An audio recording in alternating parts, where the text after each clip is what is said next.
Hello, and again, welcome to Bit Depth. I'm Max Siegel. Across from me is... Santiago Ramones. Hello, Santiago. How you doing? I'm good. I'm asking you the question. Oh, okay. Who are you, and what do you do?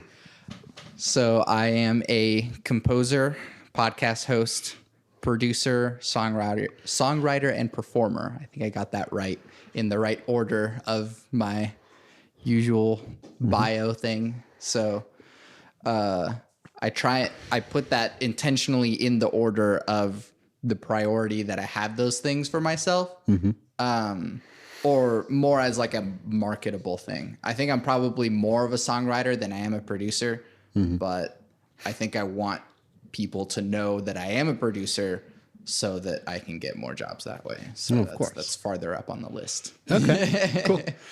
What would you say people know you as? Mostly. Yeah. If I received any feedback from anything at all, which I kind of don't, but fun side note, there are cats here and they do hilarious things. So we will probably often start laughing randomly. Laugh They were totally calm until 6 seconds ago. Yeah. I'm not joking. That's how it bit. goes. They know we're recording. There's some energy in the air that something of importance is going on. And so now they've decided to start freaking out. Distort that. Anyways, while I myself am primarily a composer, I think probably people more know me for the podcast. It's a networking tool, and so probably more people see that, like I was on his podcast, or someone that I know was on his podcast, and so they probably know me better for the podcast. But hey, I'm a composer. I make music. Hopefully that will flip in the direction of I don't know if at some point like people listen to Joe Rogan and don't know that he's a comedian and just know him as a podcaster, or they're like, oh yeah, he's just a podcaster. What is this fear factor thing? Yeah. I didn't know Joe Rogan was a comedian until after I knew he was a podcaster. Sure. So, yeah, exactly. There you go. Prime example. Like my order of Joe Rogan was podcaster, something MMA, and then comedian. Exactly. But yeah. He does the But this isn't a podcast about Joe Rogan. Nope. You get the point being, you get very little say over what people actually think you do.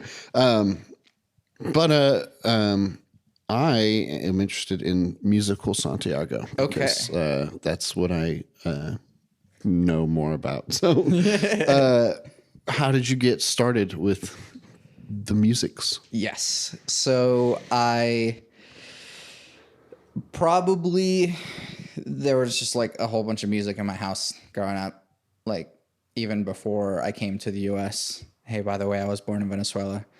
Came here in 2001. Yeah, so I mean, my family's pretty musical, not in the traditional sense of like trained in music school or whatever, but like Venezuelan culture really values music a lot, and like it's like a point of pride, like, this singer and they're from here and they, this is from that album or something, and so like it permeates the culture really strongly, probably because it's a smaller country, but everyone has like pride in like, oh, that famous singer, they're from Venezuela. Sort of a similar thing like Canadians have. Canadians are always like, oh, that actor's Canadian, that singer's Canadian. But so probably there is where really my musical DNA is. But I started really doing music in elementary school, like more than just music class. I did Circle the State with Song, which is like a special like elementary school choir that you have to like audition for. And I made it. I was a soprano 1. Wow. Yeah. And so it's become attached to my identity that I have a high voice. And so I try to like lead into that as much as possible for some reason, because if I don't have a high voice, then who am I? And so from there, I kind of skipped vocal stuff through middle school because I joined a band. I played trombone. I wanted to be a percussionist, but everyone wanted to be a percussionist, so I didn't get to be. And I feel like there's lots of times lately, and as I'm composing and making music, that I'm like, yes, the drums. And I love writing for drums, and that's probably because I was supposed to be a drummer and never got to be. But, you know, trombone is really fun. I don't play it anymore, but I think it's a really easy instrument to learn and a really difficult instrument to master. I feel like people say that a lot about everything. You can say that about guitar. But trombone, like, I feel like everyone's first thing that they get from trombone is like, oh, but how do you remember where to put the slide? And it's like, it's just muscle memory. There's a place. And then if you like dent your slide, then there's really a place because you know it in reference to where the slide gets stuck. But yeah, so I did that in middle school. Then in high school, I just pulled myself in every direction. And so I did choir, show choir, theater, and band. And I was a drum major in marching band. I was usually the highest chair, if not second chair or whatever, but I was pretty good, but not enough to like, I knew that I loved music, obviously, but I also didn't practice because I had enough like musical talent to like skate me by the necessity of what they require in high school. And then whenever I got to college, my idea was like, oh, I'll just like I want to. Radiohead's my favorite band. I just want to be Radiohead. And so I tried doing vocal performance, but never having had a voice lesson, I auditioned and they were like, nope, sorry, you could do music ed though, and like audition for that next semester. And so my first semester at UCO, I was like undeclared major, even though I was taking all music classes. Gotcha. And then, I took some voice lessons and then re-auditioned, did vocal music ed as like a backup. It's like, well, everyone needs a music teacher, so let's do that. I did that for 2 years. But like, it was always kind of stuck in my mind that I wanted to make music and compose music, and especially video games, because video games have been really important in my life. And so I was like, all right, I'll do the bachelor's in vocal music ed, and then I'll switch to production at ACM and do an associate's, and that'll be super short. And then I took a class at UCO called History of Video Game Music. And I was like, oh, right, this is what I want to do. Why am I not doing that? And so after that semester was over, I switched to ACM. And so I had 2 years of vocal music ed, which was like 4 music theory classes, 4 aural skill classes, 4 piano classes. And so my musical foundation was pretty strong. I'd also taken AP music theory in high school, but like it wasn't enough to like, I feel like everyone was just really confused during AP music theory, and everyone just tried their best. But that foundation helped me to get better. And I was like I was basically going to be a tutor for theory classes before I switched to production. Hi, friend. There's a cat on my lap. Everything's better with a cat in your lap. Yeah, I think is that enough to? I have a master's in music composition because I keep doing this to myself. Like a long time ago, I wrote a song about how much I hate school, and then I just kept doing school. Yeah. Go on with the more questions. Yeah. So that's the next three questions are check. Yes. Let me see. How far through this did Right. we Yeah. get? No. And I also know my podcast well enough to kind of lead into the areas that I already ask about. You answer. So one of the things is, what is your biggest influences? You said Radiohead. Yes. That's probably number one. Yes. But it definitely is. That's one thing I'm always really interested about with any musician. And Yeah. so can you expand on maybe what influence radio had on you more specifically, or maybe what other influences you might have as well? Yeah. So the biggest arbiters of my musical taste are Jesus, my oldest brother, and my friend Libby, who like I had a crush on in high school, and so like, you know, as That'll happen.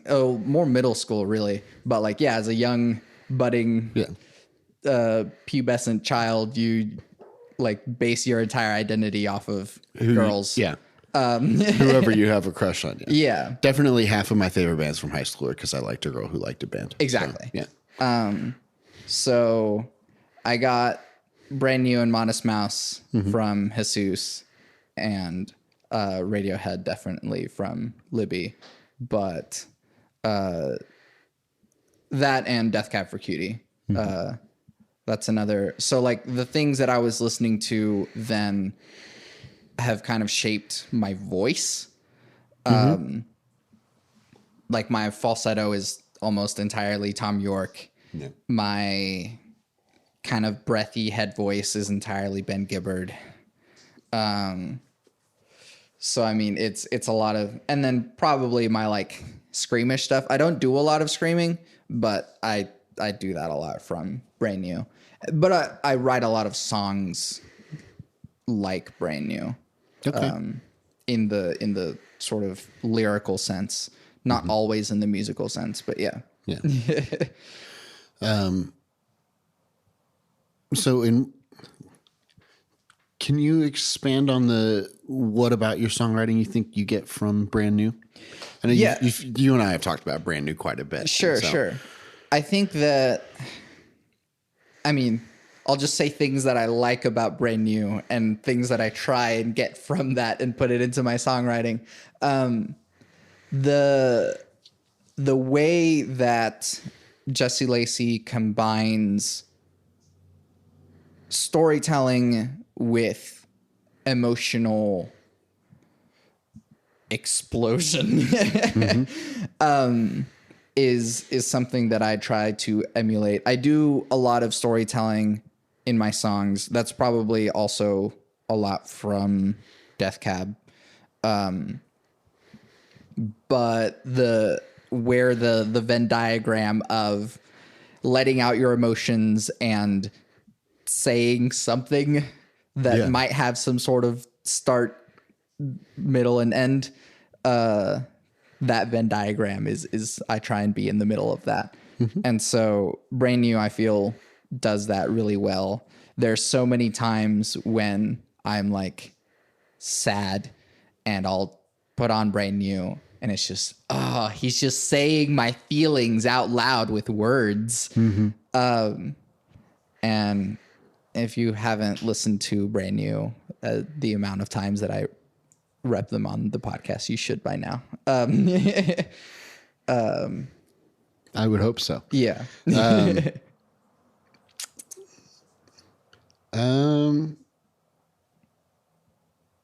Let's go ahead and just move along.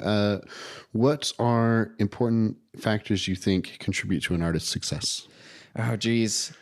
You don't get to act like you're not prepared for these questions. Yeah. Well, no. I mean, well, I forget what questions I have. That's why I use the list every time I do the podcast. But Sure, I'll start in this order. First, being good at music. It's actually not. It's not necessary in every regard, but it helps a lot. And so there are lots of cases where just a very talented musician gets a light shown on them, and people are like, "Oh, whoa, okay," and then that drives them up, and that contributes to their success. But it's not entirely necessary. Some of the biggest, most popular artists, whatever, aren't the best singers or the best guitarists or the best whatever. It's how they present that and be themselves, which says to the next point, being unique or being oneself. How much an artist plays into their uniqueness, because I mean, and I see this more and more. I see new bands popping up in the local scene and old bands dying, and just like all of this happens all the time. So there's so many bands all the time. So there's so many clones of like, oh, hey, we love Panic at the Disco, so we started a band that sounds exactly like Panic at the Disco, which is cool. Panic at the Disco is really popular, but that already exists. So what you should do is, like, I think whenever people discover a new artist that they really like, they go, it's like this artist mixed with this artist if they did this. Yeah. And that's what gets people really excited. And so you got to be yourself. Take your influences. You can wear them on your sleeve, but like combine it and then do it like you would do it, not like your influence would do it. Yeah. And then the other part, sadly, comes to like marketing and management. I wish I had a manager, but like it's some artists don't market themselves well, and I feel like I'm one of them. But you need someone in your corner to be able to speak for you and be like, hey, they may not want to say this, but I will. This person's the shit. Yeah. And if you like take the time and listen to this or book them for the show, like we'll make some awesome stuff happen. And like money too. So like and opportunity and stuff like that. Like I recently had this rant with my brother Daniel, because he talked about Jacob Collier and how he's like groundbreaking and stuff, and he really is. But at the same time, he had the musical world handed to him, and that doesn't speak any less to the success of Jacob Collier, because clearly he is a marvel of a musician. But like both his parents involved in music at like the university level, they like gave him everything, and then like people discovered that, and it's a whole big thing built upon itself. And so an artist like myself, who is a poor immigrant from Venezuela, I can't quite reach those levels at the same rate that he did. And so he's going nowhere but up. And other people kind of have to grind. Not that he doesn't have to grind in his own way. Everyone's experience is their own, but like it's a different grind. Yeah. Well, you kind of started that whole thing saying, oh, I'm going to lay these out in order of importance, but it almost more sounds like laying it out in order of how much control you have over each step. Yeah. Like you have the most control over your own talent, because provided you're not like struggling to find food, you can always practice. Yeah. And then, just the way that you went through those, I think makes a lot of sense. And it's not necessarily that those things are most important in terms of impact on likelihood of success, but it is a good way to look at it in terms of like, here are the things that you have more and less and less and less control over. Right. So, and you can fight to like break away from those limitations And, you know, some people don't have the time to be able to practice all the time. But what little time they get, they make their stuff look good. Yeah. And having your stuff look good can do a lot for you as an artist. Yeah.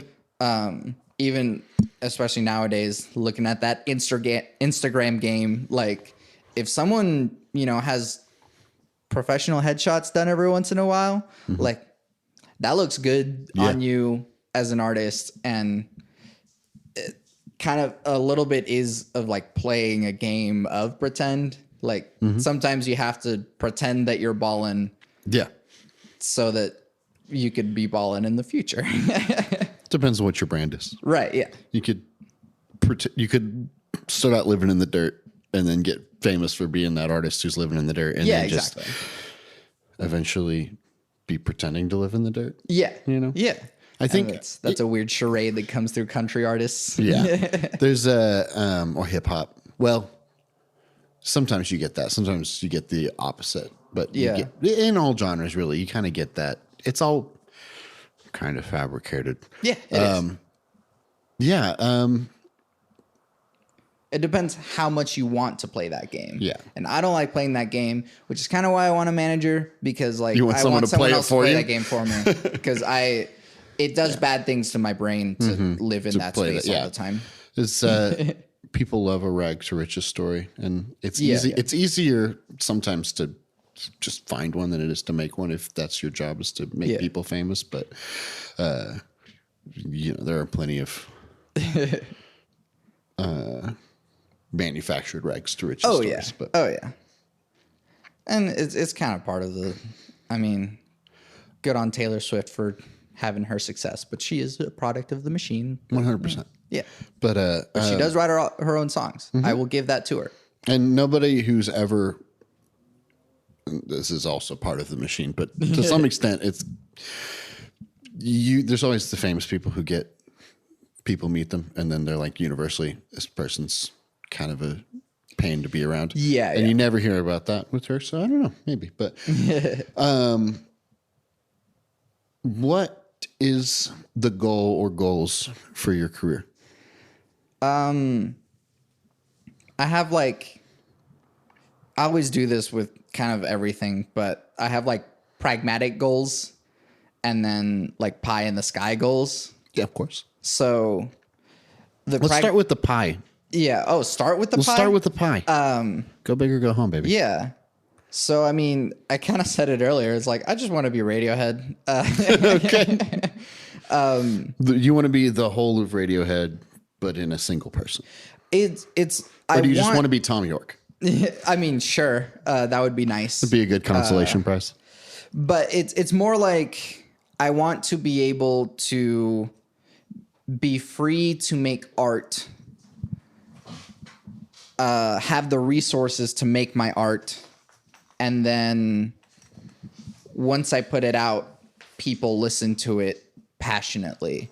And like, yeah, I mean, this is the like egotistical drive that every performer has, whether or not they say it out loud or so it's whenever Moonshaped Pool came out, which is Radiohead's most recent album, I went to my room, turned all the lights off, put my headphones on, and listened to it like twice. And I like pulled up the lyrics and was like, damn, this is so good. And I like absorbed it in like a whole thing, and it made my soul happy. And I want other people to do that with my music. That's the pie in the sky goal. Okay. I don't even really like need your money with that goal. I want your soul. Okay. I'm Satan. Yeah, got it. Yeah. Yeah. You want like a reverse Robert Johnson situation.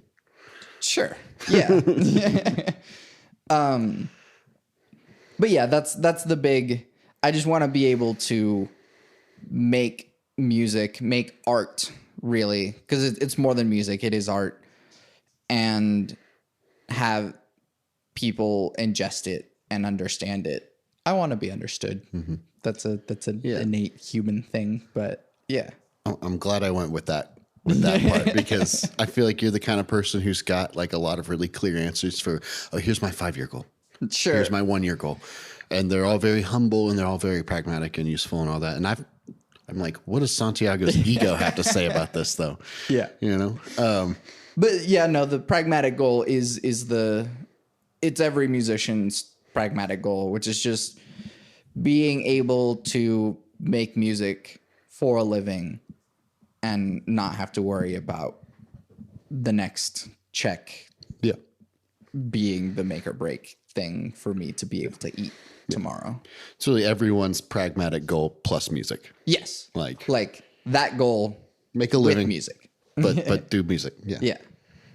And then everything in between is just kind of like, I mean, we all have like side jobs and hustles and stuff. So I am an audio engineer. Now I dabble in video. I want to compose for video games. That's the other like pie in the sky goal. I want to be able to like have game developers just come to me instead of me trying to pimp myself out all the time. Yeah. But yeah. At the risk of running the podcast long or we're already not getting to things later. I want to go back a couple steps on the music for video games thing. Yeah. Like what are some influences for you there? So because I couldn't name a single video game composer.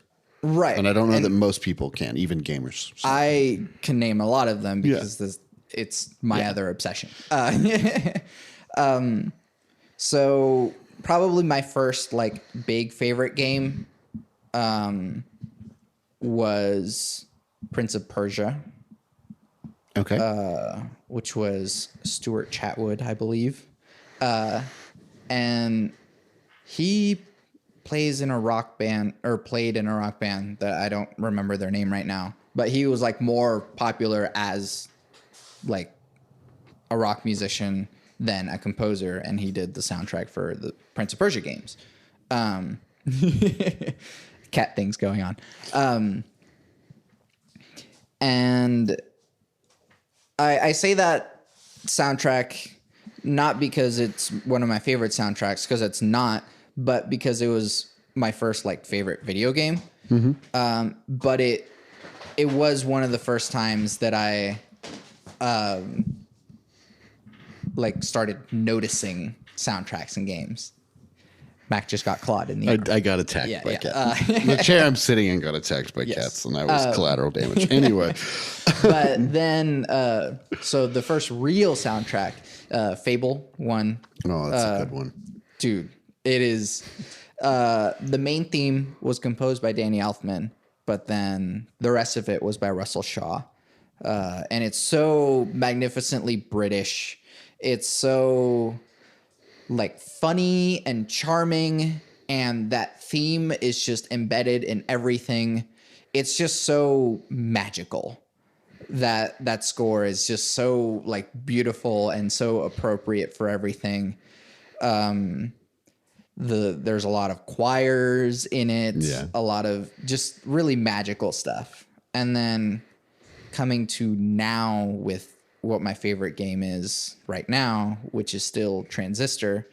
That's Darren Korb, the composer. And I've been really into video games, or indie video games. I've been in video games. Indie games because they allow smaller teams to make a more interesting artistic vision without the compression of a corporation trying to make a whole bunch of money. Yeah. And so they're allowed to make art rather than make a product. And so Transistor was Supergiant's second game. And I actually recently watched a documentary over the creation of that game. And they made a game before called Bastion, which is really popular. And it had more of like a like an acoustic-y type feel. But then they were like, all right, with our second game, we want to make a science fiction game. And so it was very electronic, but like jazzy at times, like it was like electronic drum and bass sometimes, and jazz, and kind of all this mix of like distortion and cool beats that made for this really cool cyberpunk game. But it's cyberpunk without the like darkness. And the soundtrack and the art of that game and the story and everything about it is just like a really good, solid experience. It's not a perfect game, but it's just a work of art. Yeah. And so Darren Korb is probably my favorite game composer, followed by Disaster Piece, who did Fez, but he also did It Follows, which is a scary movie, but which I only watched because Disaster Piece did the score for it. Yeah. Cool. I want to... Wait, there is something I should say about this just in general. Sorry. Okay. It is your podcast. I think, yeah.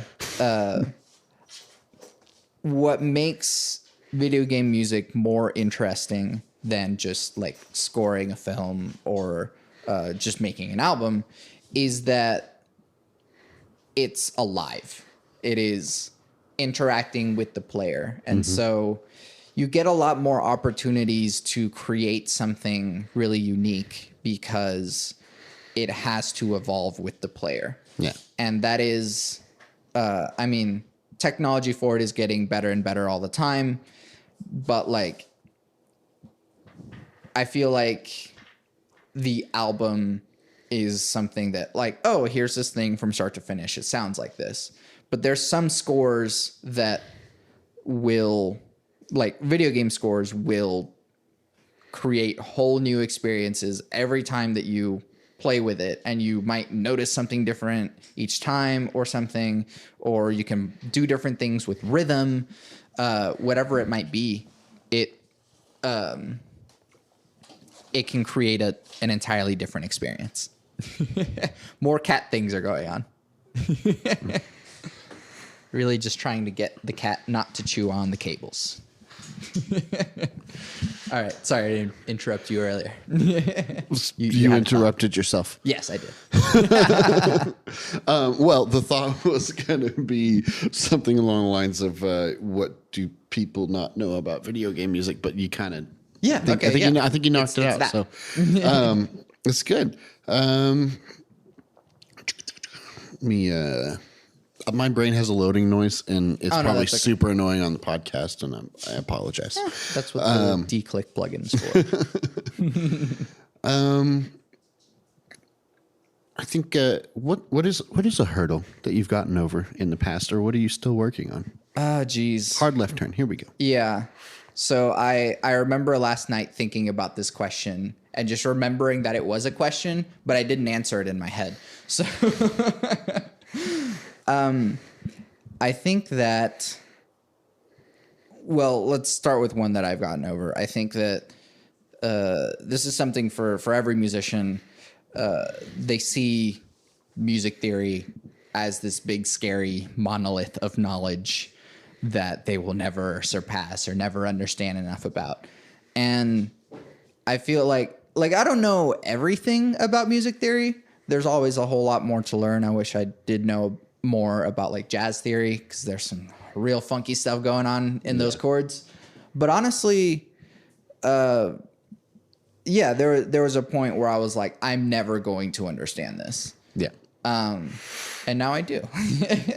And it took time and studying, and something else, it takes playing to learn. Yeah. Like, I feel like there's this mental separation that happens whenever people think of music theory as like, oh, it's just this, it's math for music. Yeah. And it is, but like you see the numbers whenever you apply it in the music. And it helps. It's a tool. I heard a quote recently from Victor Wooten that, like, people don't hire me for my music theory skills. Music theory should only come into play whenever there's a problem. Yeah. The rest of the time, you should just be making music. And that's why Victor Wooten is the best bassist in the world. But yeah. I think it's really interesting. And maybe I'm wrong or putting words in your mouth or something, but I think you mentioned like, oh, people think that music is this big scary monolith, and like maybe part of it is like kind of accepting that it is in a way. Like, I mean, like there is this huge giant world of knowledge that you can spend your entire life working on, and you'll never complete it. But you kind of get that and accept it, and then you sort of give your permission to not understand things, and then you start to make progress quicker than you might expect or realize. We're always learning. Yeah. A hurdle that I'm still working on is probably it's not quite a musical hurdle, but it applies to music and it's I fight with my ego a lot in both directions. So there are times where I'll be working on music and I'm just like, this is the worst thing I've ever heard. And why am I doing this? And why did I waste my life getting so many music degrees whenever this is pointless? I'm never going to be noticed for this. And then there's the other side, which is like, well, Kanye West has nothing on me. Like, I got, like, look at this shit. This is so good. This is a fucking banger. And if I had that kind of money, I would be famous already. That's like, that's the nonsense that is like the super, like, mega ego brain. Yeah. And I fight that guy all the time in both directions because it's like, all right, slow down there, buckaroo. Yeah. Like, but you do have to have a level of confidence. And I do think that, you know, there's stuff that I hear all the time that I'm like, I can do that. Yeah. And that does give me confidence because it's like, all right, I know I can do that. And if I keep working at it, like maybe I'll be noticed for it someday. Yeah. And then, yeah, there's the times where I'm like, all right, why did I waste my life doing music? I'm never going to make any money off of this. This is stupid.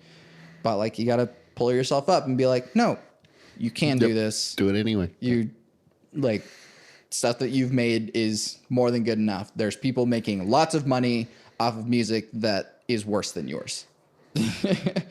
And that's cool because you know the possibility is there. Yes, it can be disheartening because that does exist, but you can do it. If they can do it, you can too. Yeah. Do you ever do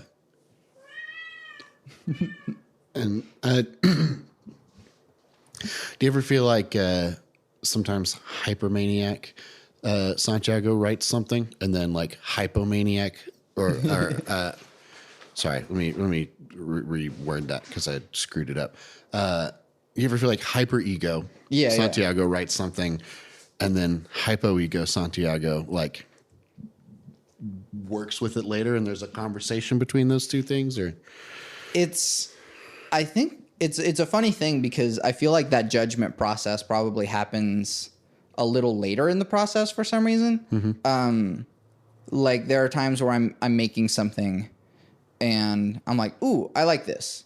And that's kind of where it needs to stay. And then kind of after I've like gotten somewhere with it,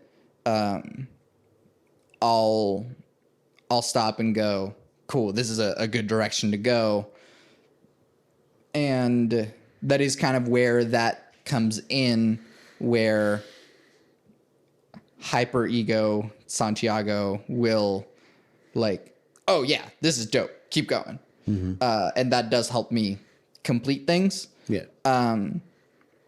And then the times where like stuff isn't working or like I had a vision and then in messing with things too much, like I lost the vision, Mm-hmm. and I'm just like, I don't even know what this wants to be anymore. And that's where the like self-deprecating demon comes in. It's like, you're shit. Why are you wasting your time? Mm-hmm.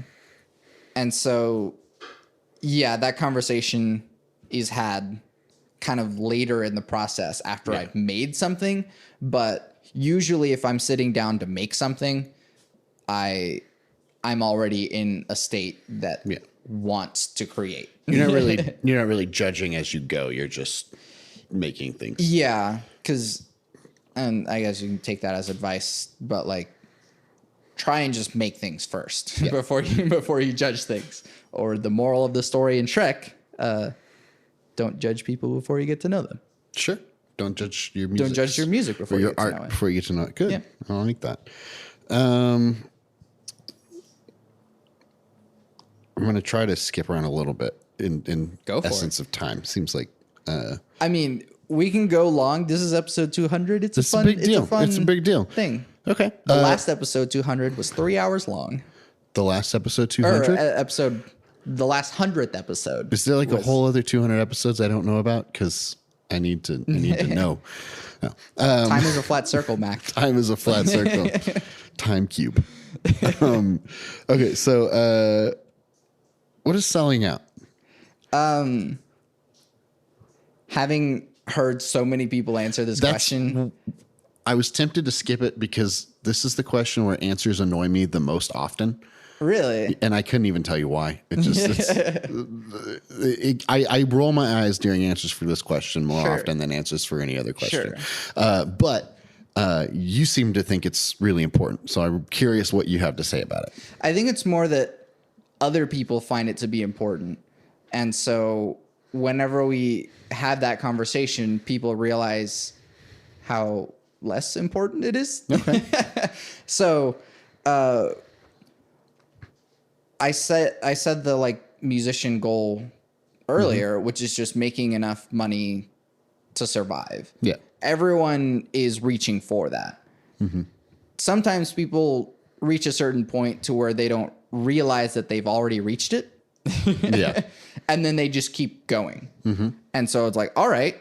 And that's kind of the crux of capitalism. But like, oh, just infinite growth. That's a possibility. Let's keep doing that.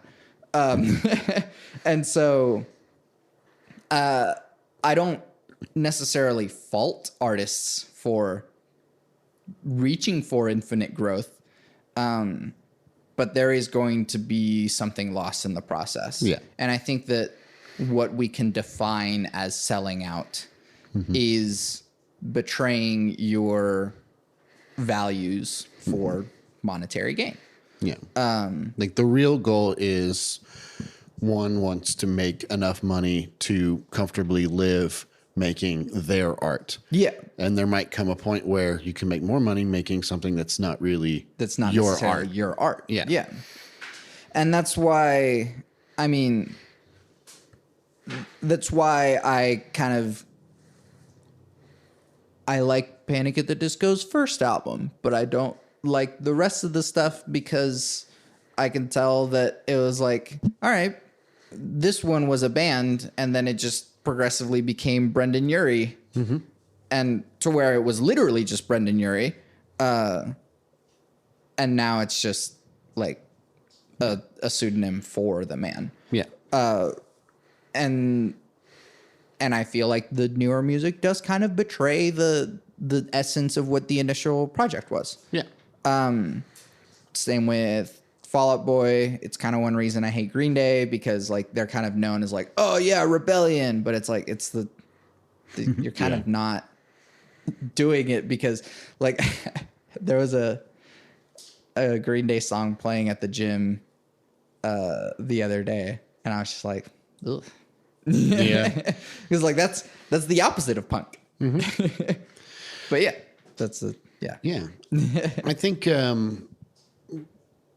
a part of that whole conversation on selling out too is there's a distinction between what the audience thinks an artist's art is and what the artist thinks their art is, you know? Yeah. So like Green Day, for example, I think you go back and listen to Green Day's early stuff. Most of it is just about like dicking around, being a young kid. Yeah. And like being lazy and not caring about anything and masturbating at home. Yeah. You know? And I think in large part, the idea of Green Day as like punk icons is because that's the scene that they managed to come up in. Right. You know? So I don't tend to feel as much like Green Day sold out because I think that that's more a thing that got placed on them, that particular set of values because of the scene that they kind of came up in. But I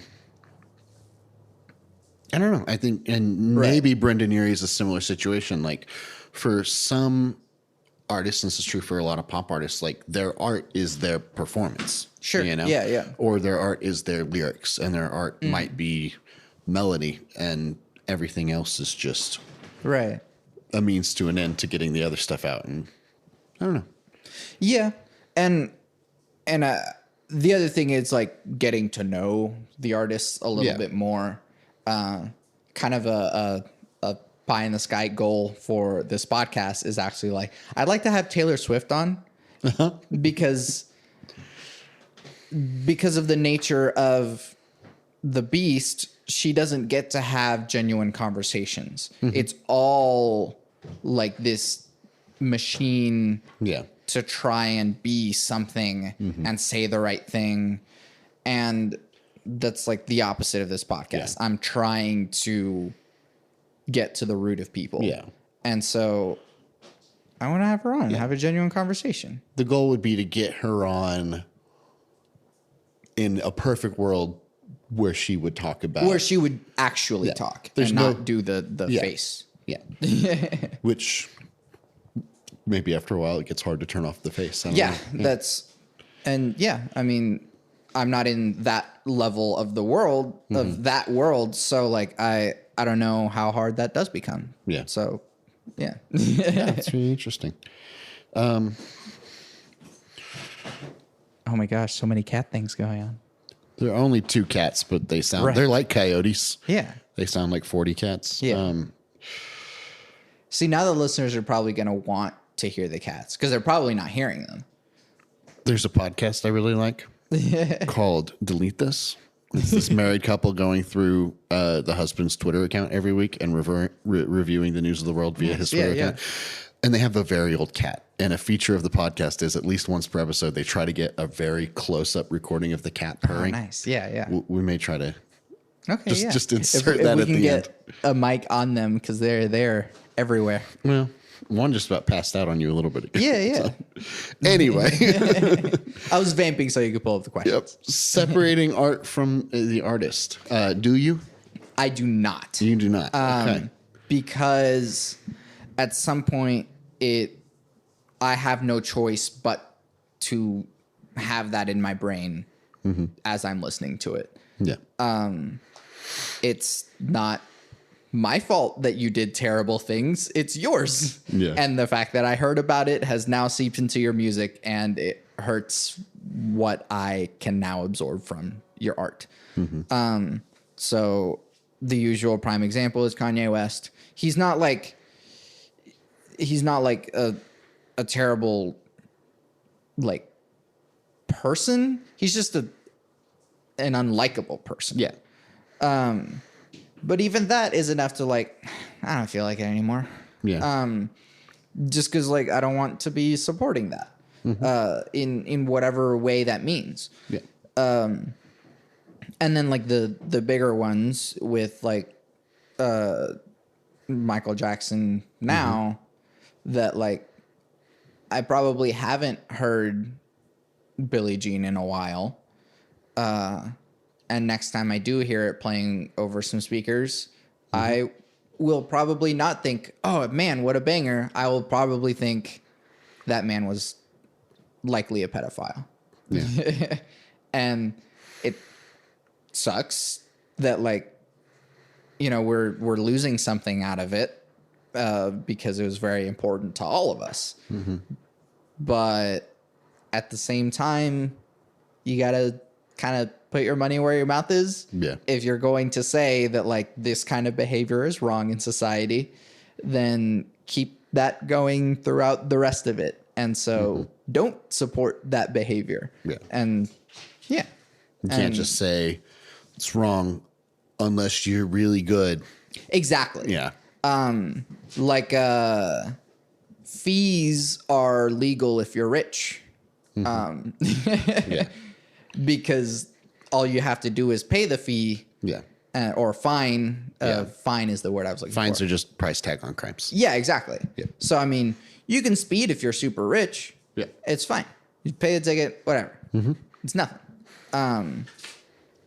So, I mean, we can't do that with morality because any more than we already do. Yeah, it actually affects the world, and we're making the world a worse place if we allow it. So, Okay. I try and do that. Yeah, I think it's a totally legitimate. Yeah, which answer. is why I have a hard time listening to Brand New's second album, because that was about the time that he was doing the thing.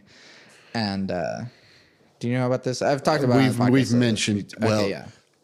It may not be. It may be a thing that you mentioned on the podcast, and I thought we talked about it. Yeah, because that's how podcasts. Yeah, yeah. I've mentioned it on the podcast. He solicited nude images from underage girls around that time, but he like went to therapy and like dealt with it with his wife and like tried talking to the victims and stuff. I don't know if he like did enough. That's kind of more for the victims to say, but he did enough for me to forgive him. Yeah.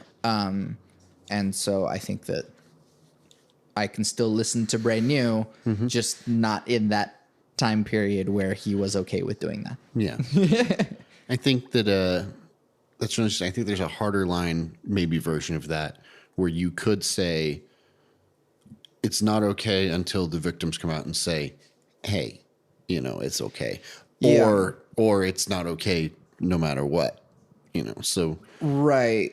Even where you're at, there's a little bit of a give to it. I think for me, it is a little bit more of like I don't get to choose if the victims forgive the person. Yeah. I'm in control of my forgiveness of that person. Yeah. Because while they didn't necessarily wrong me, they did in doing the thing that I don't like. Yeah.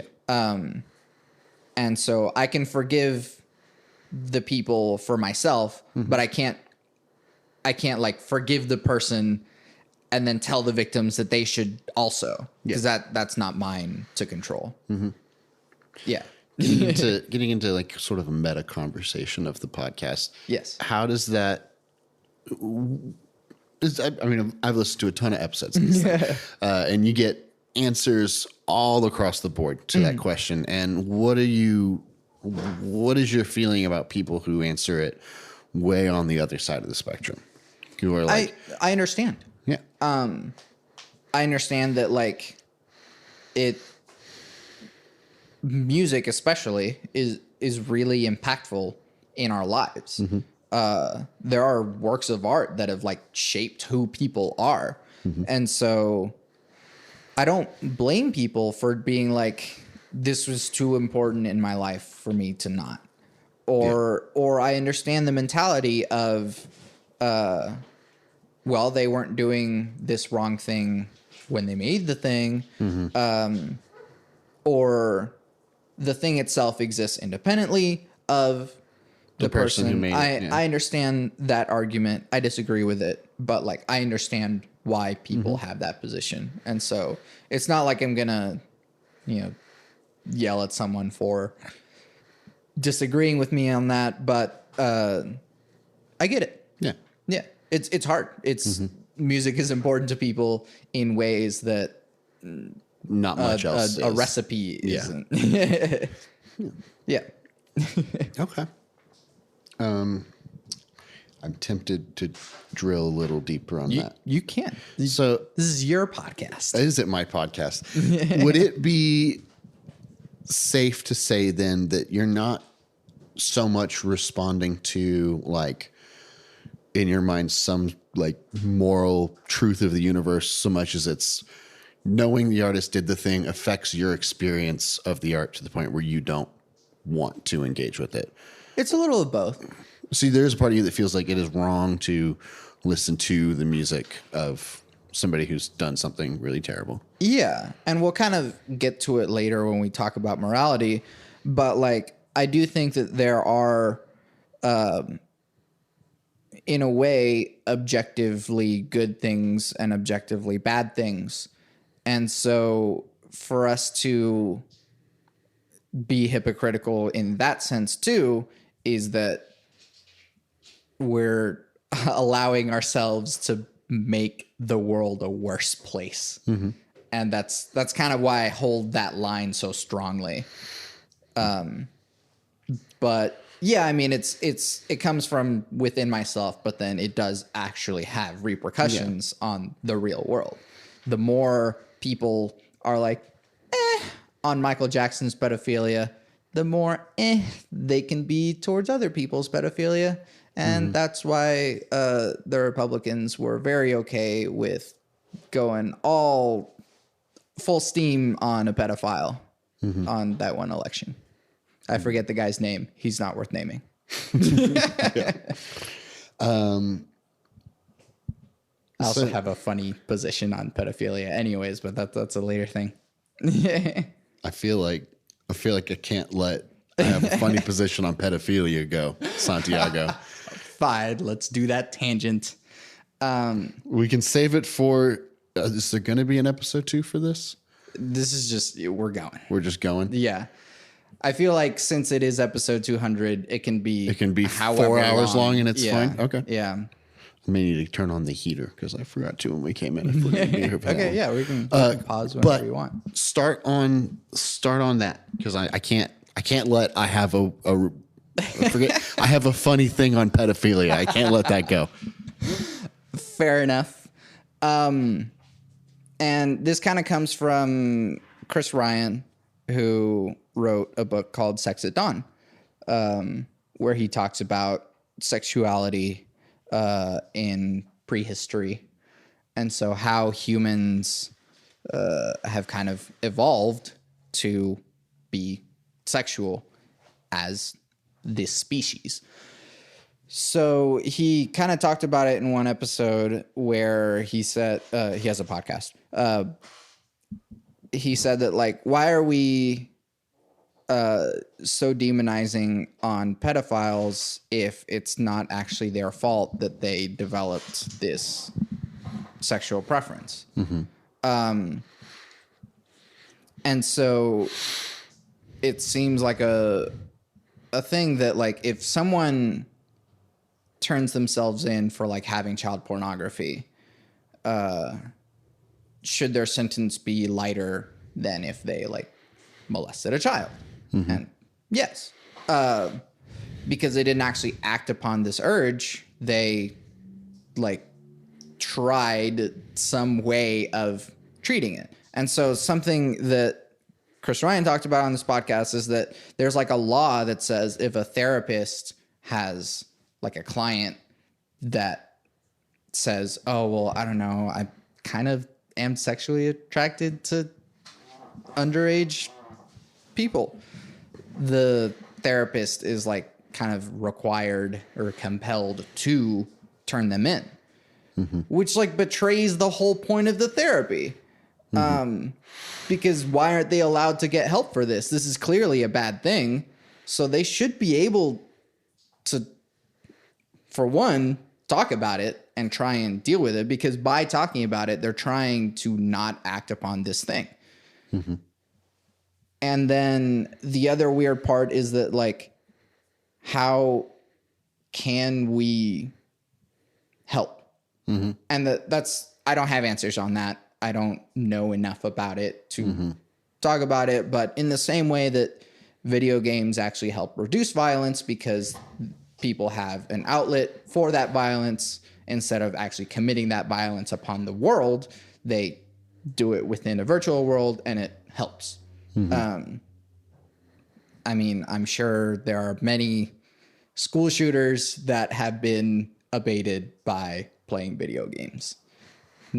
Obviously, not all of them have, because there are still school shootings, but it is a sense of that, like, if we do that, we can help. I don't know what the answer is to that on the pedophilia side, but like, you know, there shouldn't be child pornography, obviously, but like, I don't know.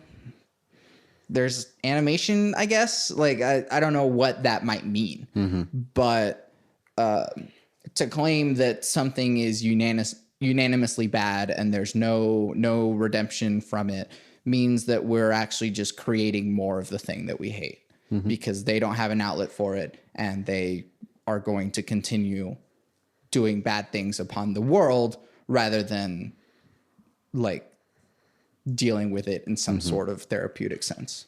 It sounds like a version of the pedophilia is a disease argument. Okay. You know, which I think gets used. I don't know if this legitimately, how often this legitimately gets used or how many people actually believe this, but there's sort of there's this thing that happens a lot online where someone will post a meme where they present an opinion that maybe nobody actually has, and then they argue against it. And maybe this is one of those things, but there's a version of the pedophilia as disease argument that's like sort of like equating it to homosexuality in the sense that it is another sexuality, and so maybe it should be accepted to some degree.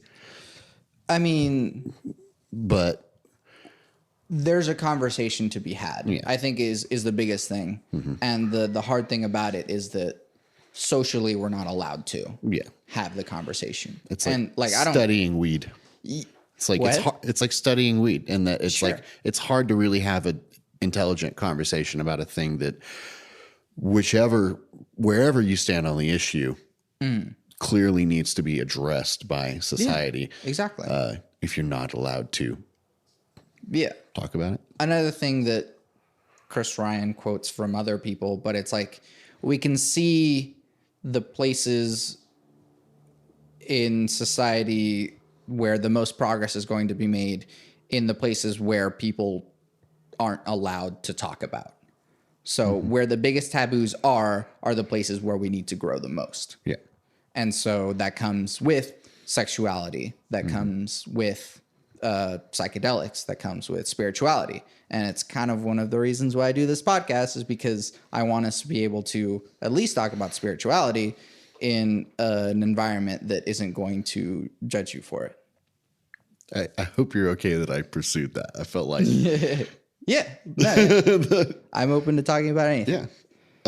However many subscribers I lose because of that, let's have a conversation about it instead. Yeah, I think that's kind of the point of the Santiago Gets Interviewed episodes. It's like, there's a few things you said already where it's like you talk about these things once a week for 200 weeks ish. Sure.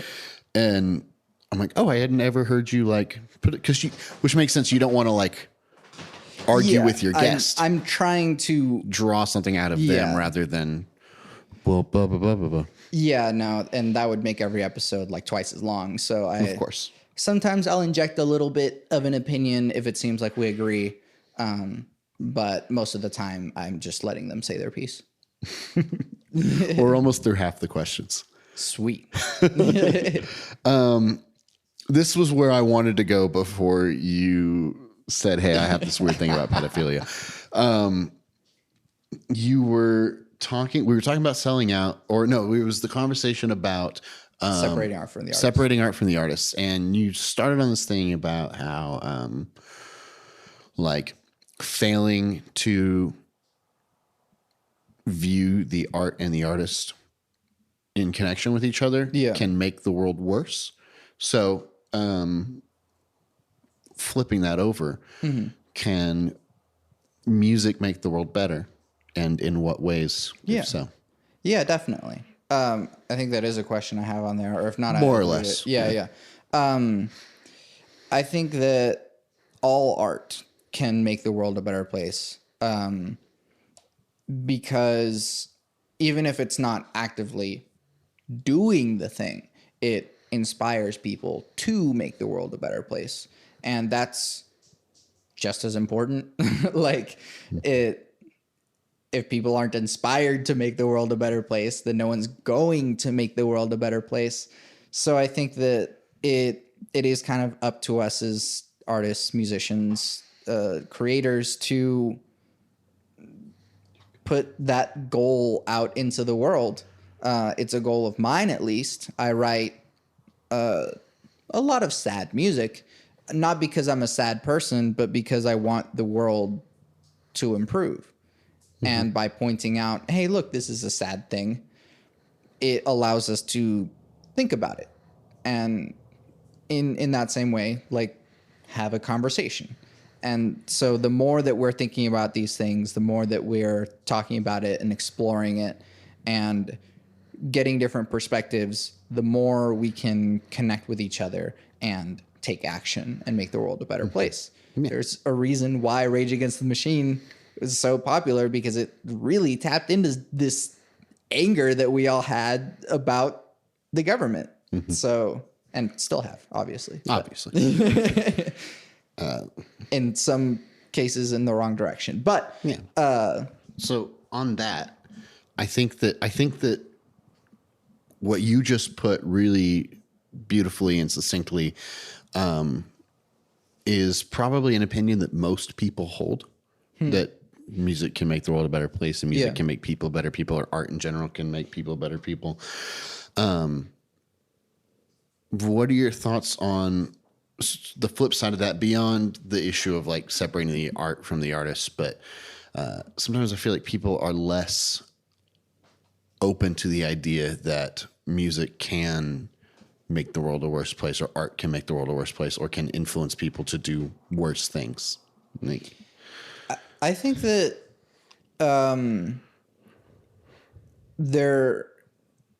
there's always like the creation of the art, and then there's like the judgment of the art, and like the aftermath of it. We should always have a conversation about it. So even if there is just like, you know, there's rock bands that spew like Nazi slogans, and that's like a whole subgenre in culture and whatever the Klan does. And that does inspire action. It does inspire people joining the Klan, or the more solidification of those opinions. And I don't know if I can say whether or not that art should or shouldn't exist, but I will say that we should have a conversation about it, and that we should be looking at it. Because whenever we go, oh, this thing is bad, shut it down, in the same way that I said in the pedophilia conversation, we're really just letting it grow in the darkness. Who is it that, is it the Washington Post or the New York Times or something? Democracy dies in darkness. One of their slogans, which is funny because they occasionally say wrong things. Well, like everyone, very false things. Yeah, everyone falls prey to that. But like, you know, we need to talk about it. We need to put these things to light and have more conversations about it, so that, oh, is this art actually like making the world a worse place? Let's see in what ways it is. And we can talk about it so that the world doesn't become a worse place. These things should be allowed to exist, but we should also gauge them and deal with them as humans rather than shut things down. Yeah. That's a broader conversation too. Yeah. Yeah. I know that you have that question in there as like the positive turn at the end of a thing. Yeah. And then I went and took it back. Yeah, no, I like that. So I want to try this to flip the mood around. Yeah.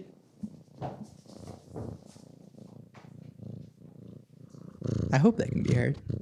We'll see. Oh. Lindsey Buckingham, everybody. Yes. What you just heard was the cat. Okay. So, and it was purring, and then it rubbed its face on the microphone. With wonderful, wonderful sounds to hear. If they're going to be on the podcast, they may as well make a contribution instead of just make a racket.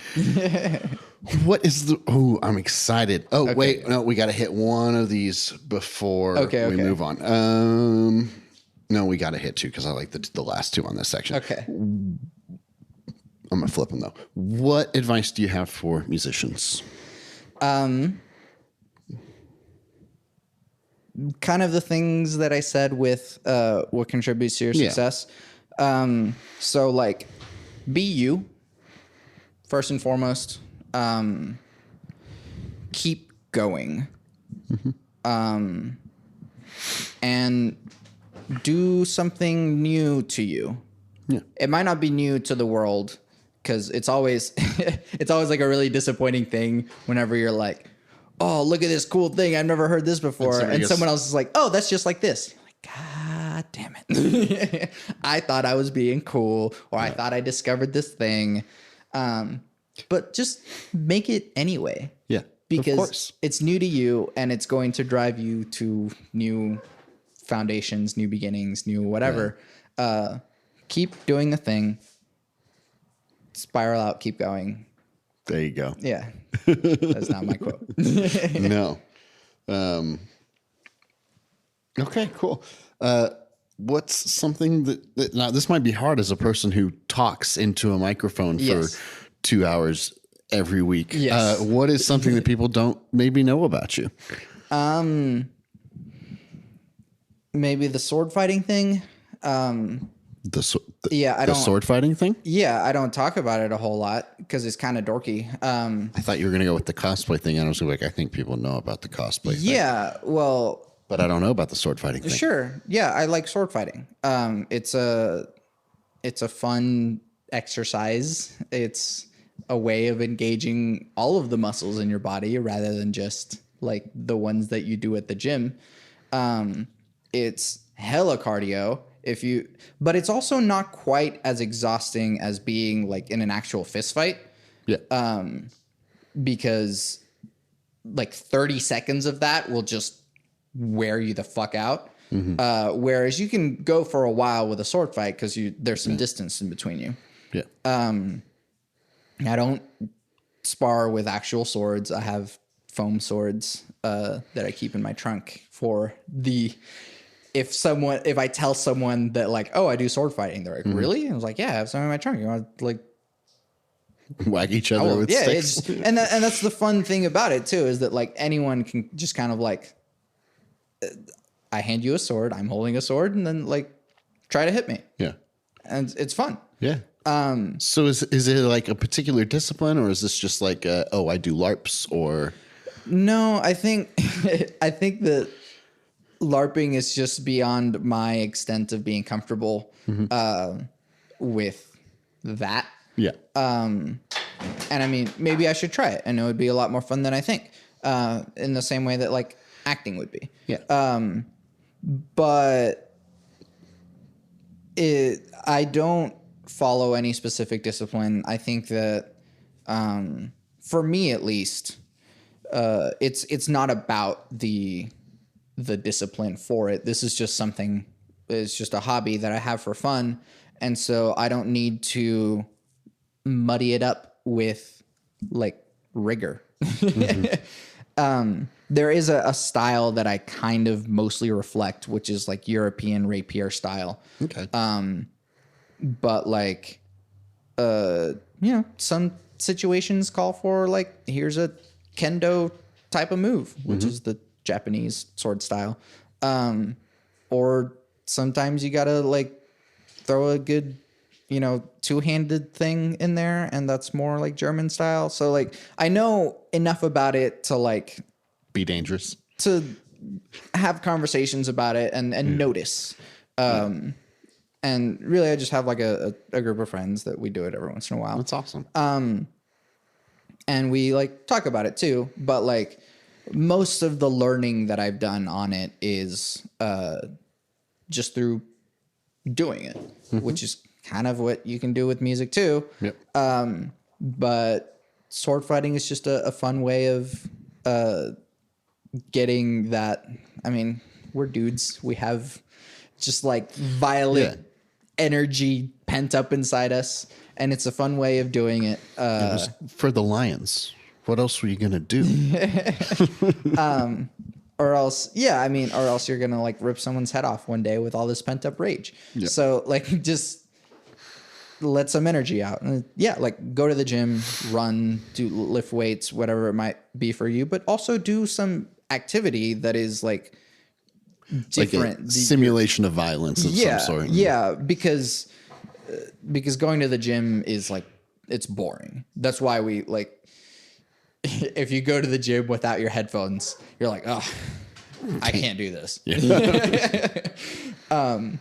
Yeah. So like doing an actual thing is a much more fun way of getting the energy out of your body. Awesome. Yeah. Nailed it. Go figure. You're knocking these out of the park. Thank you. Okay. Part two. The thing. What is the role of spirituality or religion in your life? Okay. Or as you used to word the question, that I really liked. Yeah. God? Question mark? No, that's actually that's the next one. I actually used to ask, what do you believe? Oh, that's which right. Is so no, that's a little too. Yeah, I know, and that's. There were some people that like you can start getting Descartes in a hurry. Yeah. If you just go, what do you believe? Or just what? Yeah. But so what is the role of spirituality or religion in your life? I am very spiritual and not religious. If we have to put definitions on things, we don't. I am an atheist. But the thing is that like the way that I structure belief in my mind is more based on probability. And so it's not that like this thing is true or this thing isn't true, but like there are things that are probable enough that you can just say that. Yeah. And so like running the numbers in my head and the information that I've gathered, God, I don't think so. But I grew up Catholic, and it played a very significant role in my life then, enough to the point to where, like, I've been with Sable for a very long time, and there was a point where I was like, I think I want to be a priest, and our relationship has to deal with that. And we, like, got past that, and I didn't want to be a priest, but it was important enough in my life that I had considered that at some point. And the like biggest like Catholic experience I ever had was at a conference where there were a bunch of like, it's an arena filled with Catholic teenagers, and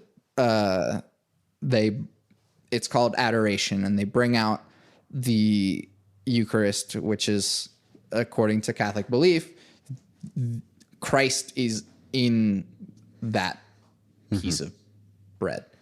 I'm trying to say this without sounding ridiculous, but I have a little too much atheist bias now. Yeah. And at that conference, it was in Arizona, I like got on my knees and wept and thanked Jesus for all of the things that he's done in my life, for keeping my mom alive whenever she had cancer, and all of the things that I was grateful for. And that was I don't deny that I had that experience. I'm not saying that experience was false, because it wasn't. I really felt those emotions. And I don't think I'm incapable of those emotions even now. More just questioning where they ostensibly come from, and so the way that I kind of fell out of it, which I guess I can tell the story this way, but if you actually listen to the first 3 episodes of this podcast, is actually this story. Okay.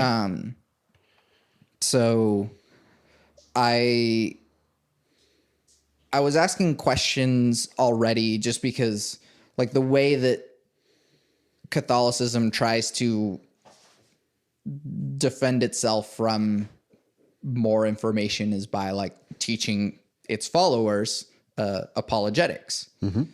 And so I had like gotten into apologetics because I wanted to like defend the faith as much as possible. And those answers just weren't cutting it for me.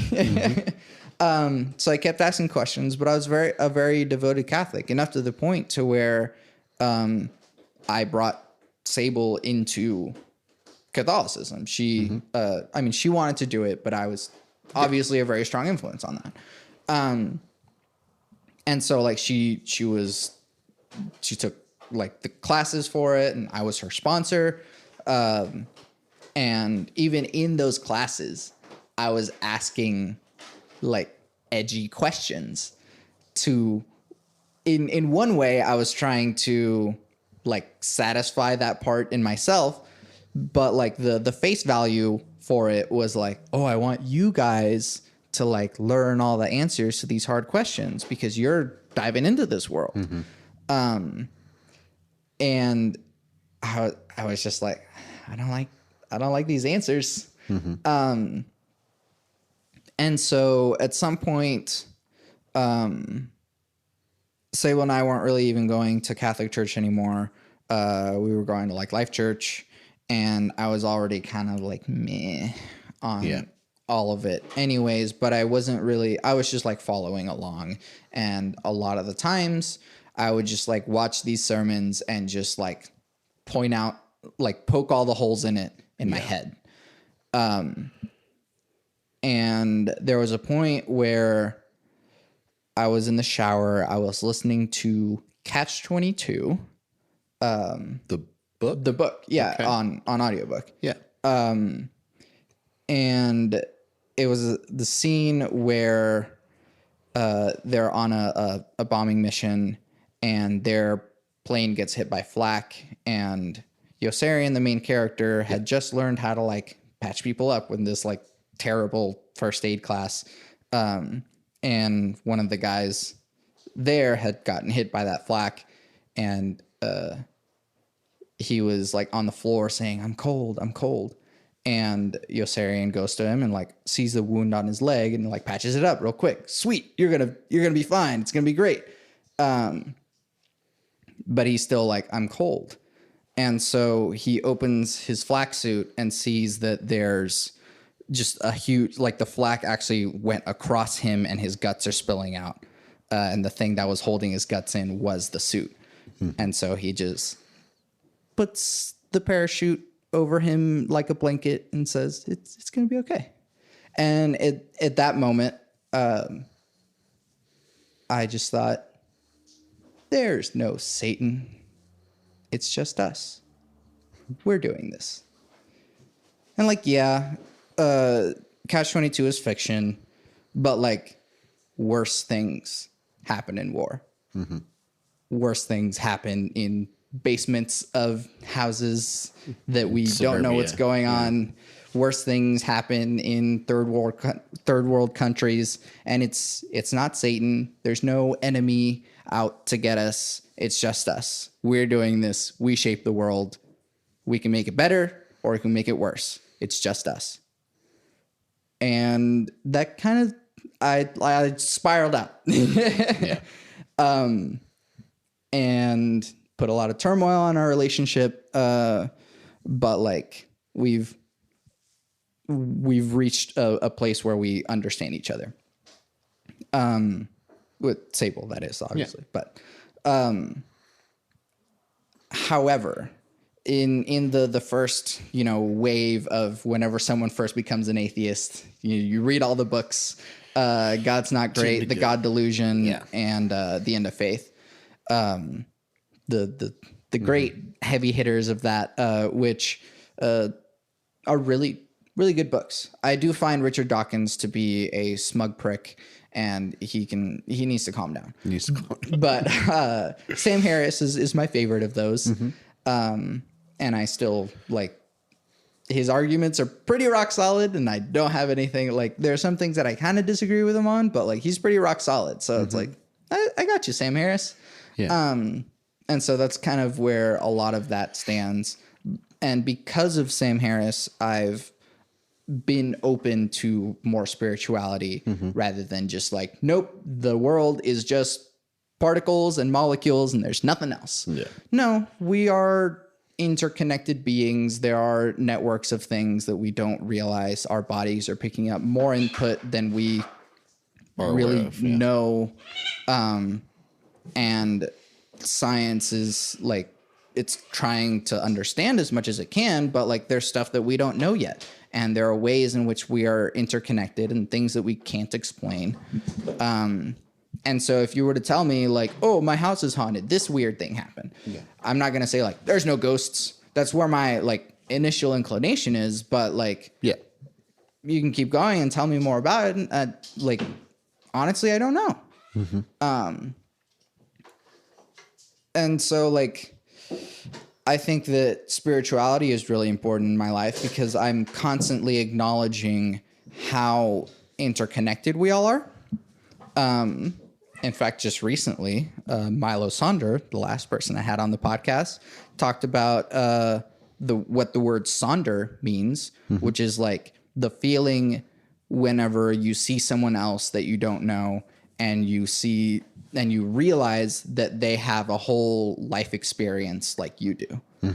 Not similar to yours, but there's a whole life in there that you haven't experienced, and that's every other person around you. Yeah. And that's a lot. But the thing is that like every time that you drive by someone or you bump into someone at the grocery store or whatever it might be, there's a whole network of things going on that we don't know. But what you do affects that person, and what they do affects you and every other person. We're all one big mob organism, whether we acknowledge it or not. And I think the world would be a better place if we did acknowledge that.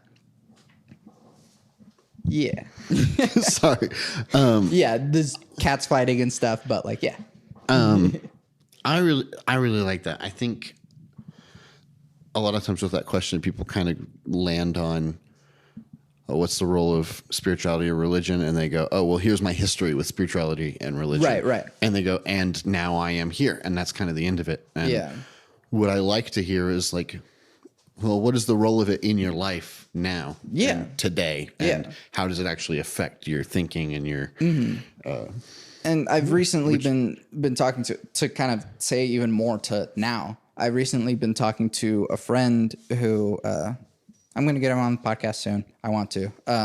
He's really into the occult. And what I've come to find is that occultism is very badly misunderstood. Yeah. And it's more metaphor than it is literal or ritual or spirits or whatever. It's extremely metaphorical and symbolic. But the thing is that those symbols really do affect our life. And not in and that discussion of literal and figurative or metaphor and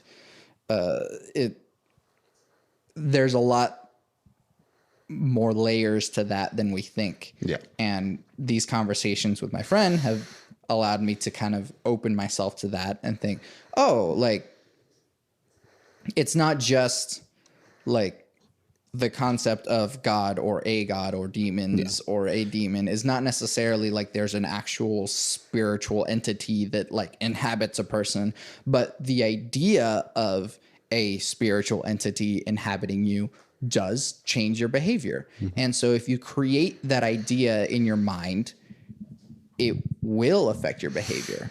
And there are rituals that we perform every day or rituals that we have in our culture that we don't even really acknowledge as ritual or talismans that we charge with our energy. And this is funny vocab words to be coming from an atheist. But like my wedding ring is a talisman of our relationship. And it's been charged through the 10 plus years that we've been together. And whether or not it actually has any magical energy or not, doesn't matter. It has energy to me, and it has energy to Sable. And that's a real thing. Is it just a carbon fiber ring that glows whenever it gets UV light? Yes, which is pretty neat. But it's also a talisman of our relationship, and it has much more value to it than just that.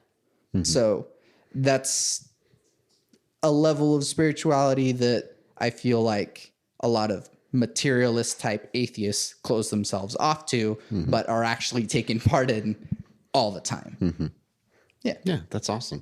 Definitely need to get whoever that is on the podcast because I want to hear that conversation. Yes. Okay. What is your definition of God? Cool. So I feel like I've explained the question on the podcast before, but I like explaining it because it's fun. It used to just be God ? Yeah. But it's bad to have interviews with yes or no questions because it allows the guest to just say yes or no. And that's not what I want. Yeah. I want you to go on this long rant about whatever and then like, sorry, did I answer the question? And I'm Which like, yes. God ? Only works for a specific kind of person. Yeah. Yeah. So what is your definition of God? One presumes already that there is a God. And so if they don't believe in God, they go, well, I don't believe in God, so it's not blah, blah, blah. But if, then this. And then the other side, of course, is if they believe in God, they'll just define God. So that being said, I don't believe in God. However, if I were to describe God within my own sphere of beliefs, I guess more of like a Gaia type thing. God is the universe.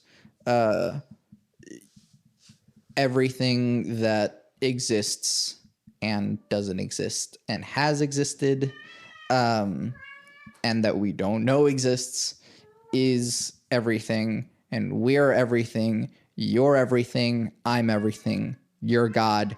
I'm God. We are the universe experiencing itself. Here's Tom with the weather. There've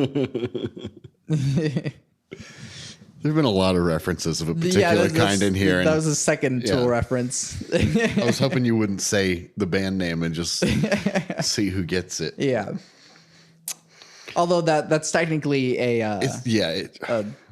wow. Yeah. Now I'm blinking on the name too. Bill Hicks. There you go. There you go. I kept wanting to say Bill Burr, and I was like, no, that's not it. He just yells at fat people on stage. That's wrong guy.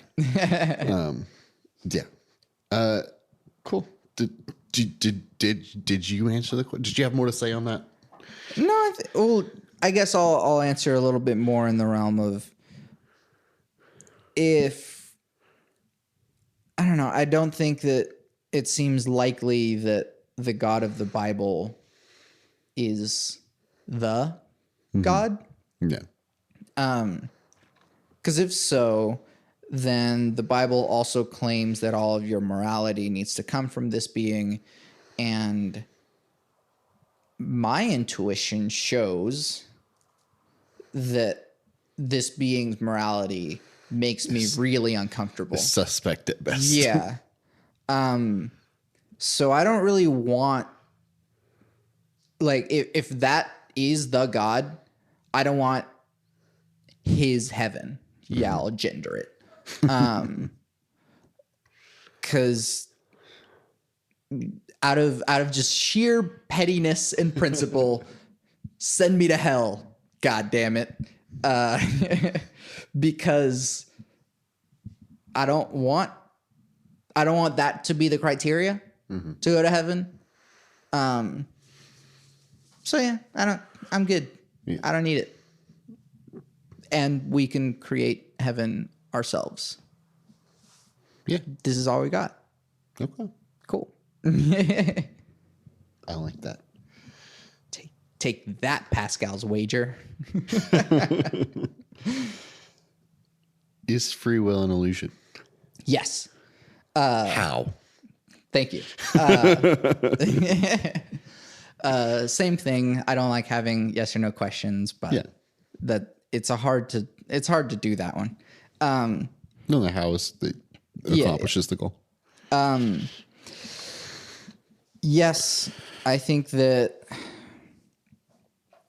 we are affected by our genes and our environment, and that's what creates us, in the same way that if you raise a cat, because we have these examples right in front of us, if you raise a cat in a abusive environment, it will flee from people. In that same way, we are shaped by our environment. And if your parents, there's an actual example of this in World War II. The Nazis cut off all resources to this one town in Poland, and so they were like starving. And what they found is that women that were pregnant, or children who were in the womb at this time, would develop a higher probability of diabetes or obesity, because in utero, their genes, this is an example of epigenetics, their genes switched on to go, hey, food is scarce, so we have to take in what we can get. And so once they go out into the world and start taking in nutrients, their body's like, gimme, and holds on to it. And so they have a predisposition to obesity. There it is. Yeah. So that wasn't whatever. No, I get and I think that the world would be a better place if we acknowledged that free will is an illusion, because our entire justice system is kind of based on that. Based on the opposite. Yes, that you are responsible for your actions, no one else. But we're completely ignoring the fact that the environment shapes who we are and what we become. And so the person that should be on trial should be our society. Joker memes imminent. Because we created this being. If someone shoots up a school, it's kind of the least fault of the person who shoots up the school, and more the factors that contributed to this person being created. Yeah. And so the environment where they were neglected or abused, or were reading a lot of alt-right memes on the internet, and had an environment that allowed them to continue to have that mentality thrive, and their parents had a gun, and so they just grabbed it and acted upon this one urge on this one day. Everything led up to that. Everything. And so to think that, oh, like, this person is just a bad person, you are just bad, doesn't do anything for us, because we're not going to keep preventing this from happening, because it really is everything else's fault if we want to assign blame. And so what we should do, instead of locking someone up forever and they never see the light of day again, we should try and observe what factors in their environment led to this happening, and try and reform them so that they can actually go back into society, hopefully a society that we have now made better, so that they can go into and thrive and make the world a better place, rather than go off of this assumption that it's your actions and your behavior that led to this thing happening, when it's not. We are all victims of our environment and our genes. I don't get to choose how dark my skin is. I don't get to choose how much money I grow up with. That's not my fault. But we can create an environment where sort of mobility is possible, so that someone who is unfortunately born in a resource scarce environment is able to get to a place where they are no longer resource scarce. And that's up to us. Keep going. I'm gonna.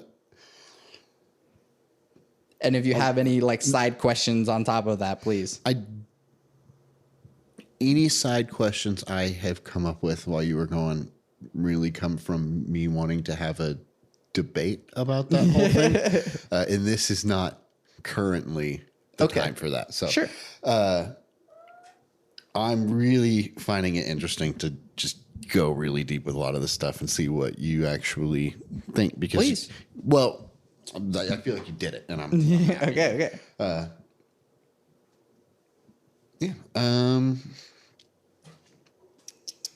Where are we at? How do you determine what good behavior is? Very carefully.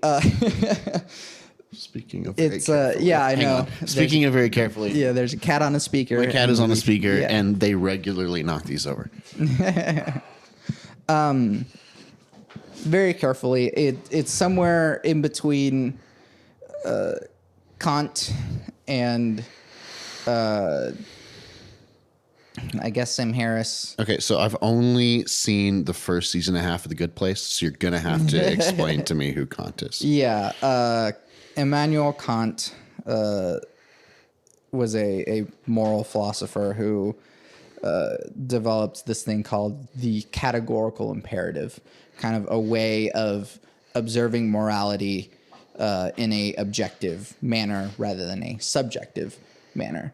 Mm-hmm. And so he did a lot of rigorous, just like thought experiments and studying the world and everything, and kind of arrived at a few different rules. But the categorical imperative basically says, if you can't apply it to everyone, then it shouldn't be allowed for you. And so the first example of this is lying. There's a cat on the speaker again. I'm just going to keep an eye out. Right. The first example of this I always use is lying, because if everyone lies, basically if lying becomes a rule rather than an action, mm-hmm. Then if everyone lies all the time, then there's not actually any concept of truth anymore. And it's actually a paradox. So you can't have lying without truth. And if you lie all the time, then it can't continue to exist, which is pretty funny. But also it would make for a very difficult world to live in, because there's no way of knowing what I'm almost certain there's like an Asimov short story about that, or some equivalent sci-fi. But you can apply that to killing. If it becomes a rule to kill, then everyone kills each other, and then there's no one left to follow the rule. Darn it. And so missing the part where this leads into some form of morality. Yeah, well, so I use that as, kind of a foundation for a lot of morality, because it in what ways can I make the world a better place? If everyone did this thing, would it make the world a better place? Okay. Yeah. Which is kind of where it bleeds into Sam Harris. He wrote a book called The Moral Landscape. And basically he starts with this foundation, which is what is the worst, the most amount of suffering for the maximum amount of time for every person. Mm-hmm. Just imagine the worst thing ever for everyone. at all times. And then we can move up from there. So like just literal, like biblical hell, just the worst, and then keep going up. Now there doesn't have to be like an actual description of what that worst thing is, because you can like kind of measure in a way of just what would be like maximum awful. And so you can just move up from there. And so anything that moves us closer to that is bad. And anything that moves us away from that is good. So there's a range of things, which is why it's a landscape rather than like a line graph, because there are good things in some areas. There are peaks in the moral landscape and there are valleys in the moral landscape. And so there are things that are better and worse than others, but it's not necessarily like everything. There's a whole mess of stuff in the middle that might change based on situation or just isn't very clear or whatever. Yeah. And so whenever I determine what is good or bad, it's not just what I feel is good. I do, whenever it comes to tougher questions, I do tend to go towards these sort of moral calculations to try and determine that. This is why I say I'm a philosophy hobbyist. I love it. No, that's great. I think about these things a lot, because if it's not important to everyone else, at least it's important to me, and I can at least feel justified in my moral decisions or moral stances. Because it's valuable, and I may not have the power to influence the world in one way or another, but if I make these sorts of decisions with everyone in mind, then hopefully I'm at least making my corner of the universe a little bit better. Yeah. And hopefully I can influence other people to make their corners of the universe better. And it kind of goes into that whole interconnected web thing. You are God. That the better we all are, the closer to a peak in the moral landscape is. So yeah. There are cats doing cat things. It's okay. No, I'm trying to quietly shoo them away without interrupting things too much. I like it. It's making up a good character in the podcast. It's not just you and me talking. It's also you and me, and there are also cats. So you ask the question, how do we reduce division? I want to first ask, what is the division?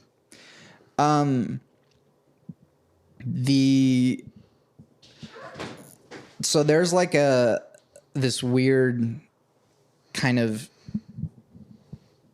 spiritual, I don't know, goal. It's kind of galactic in scope, which is essentially that in the same way that our cells interact with each other to create to create organs, and then those create what make up our human bodies. In the same way, I think that we can reach those same scales above the species level. And so with relationships and then communities and then going on and above to where in a weird way, and this, you could call it the singularity, but it's much more than technology, in a way that we can be so interconnected that if a leaf falls off a tree in China, we are sharing that experience too. Or that a galaxy being sucked into the black hole is another movement of the arm of the universal organism that we are all one part of. So that's big, but It's yeah. And so the division is not that. Yeah, the division is everything that keeps us away from each other and makes our own worlds smaller and in that way worse. Being disconnected isn't inherently bad, but we can see the benefits of being connected and having a community that we all thrive in. And humans have evolved to be more so in communities than not. Mm-hmm. And so, which is why whenever a baby isn't touched, it dies. It's what's called failure to thrive. And because humans are literally so in need of other humans that our bodies will just be like, nope, not doing it today. Sorry. I'll just stop wasting my time and just go on to the next baby because this one's not going to do it. Yeah. So we need each other at a like core biological level. And so that the way that I'm just going to focus on me and mine and fuck you over there, that doesn't matter to me. It does, though, because the more that you allow whole communities of people to be treated badly or subjugated, then that'll reflect on you whenever there's like a drive-by and someone shoots your kid. There's a whole slew of things contributing to this network of humanity and even larger that we are all affected by each other. Mm-hmm. So we should try and reduce that division. How? There we go. We need to talk to each other in a way that isn't presumptuous. We need to stop having bad faith conversations to where I already assume what you're going to say and I'm going to try and pigeonhole you into this thing, or I'm asking you this question so that I can gotcha and then just point out how bad you are and it makes me look good. Or this thing only benefits me, and if it doesn't benefit you, well, I don't care because I'm just living my life.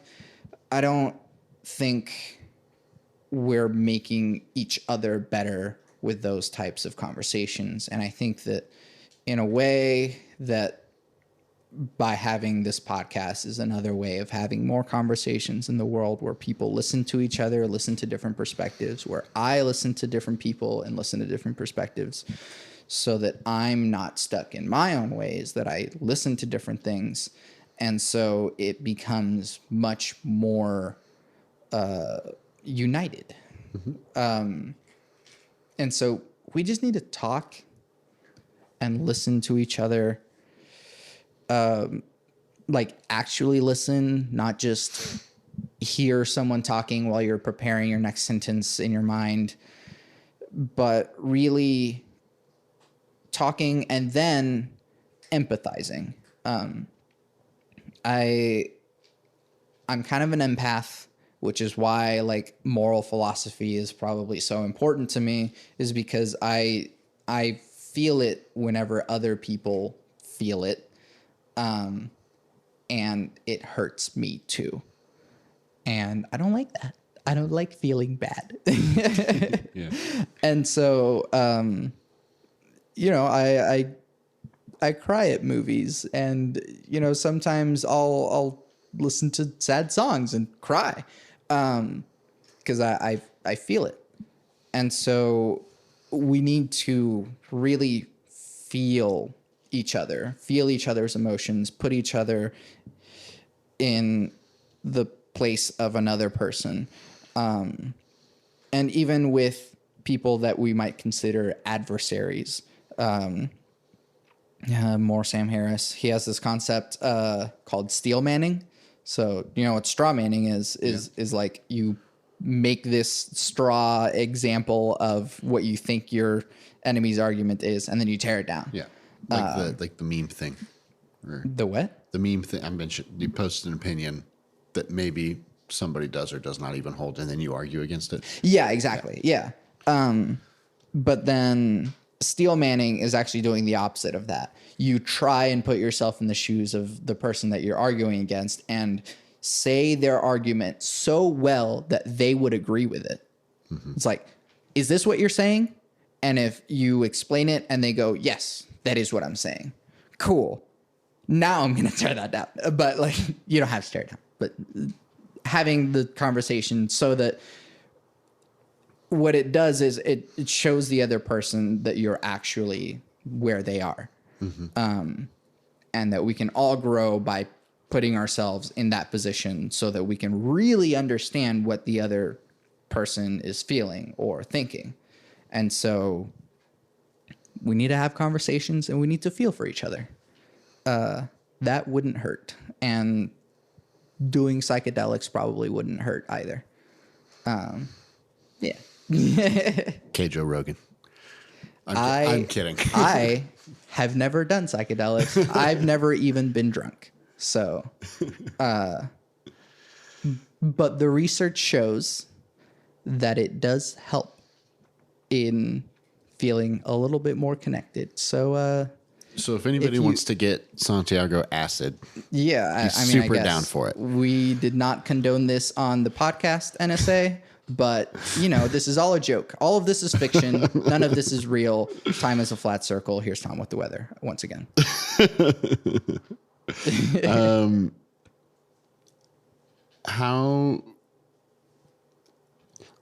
I'm going to ask you this question only because I know I understand it poorly, and I want you to answer it and in the sense in that way explain it to me.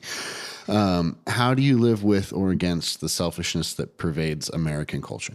Yeah. So it seems like a given that American culture is a bit more of that, like, I need to worry about me and mine, and then like, fuck you. Which is the what's the name of the flag? Gadsden flag? The snake says don't tread on me? Yeah, okay. And there's a whole lot of intense selfishness or individualism in the sense of all commercials are trying to make you feel better. And if you buy our product, you will be a better person.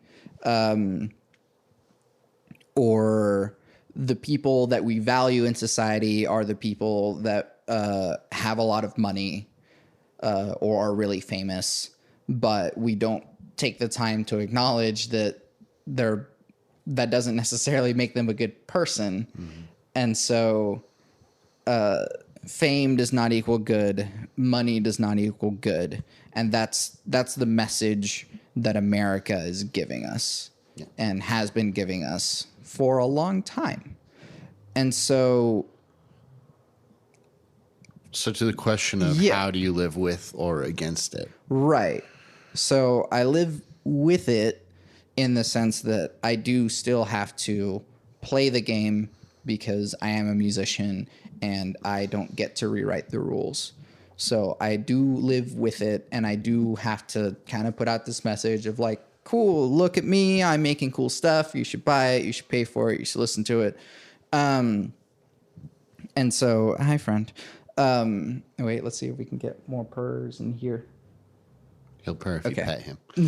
Stop petting him, he stops purring. We'll see. Okay. And so, yeah, I am playing the game because I don't have a choice to not. There's the silly argument with like, people who are communists and are like talking about, oh, well, the world would be a better place if we like,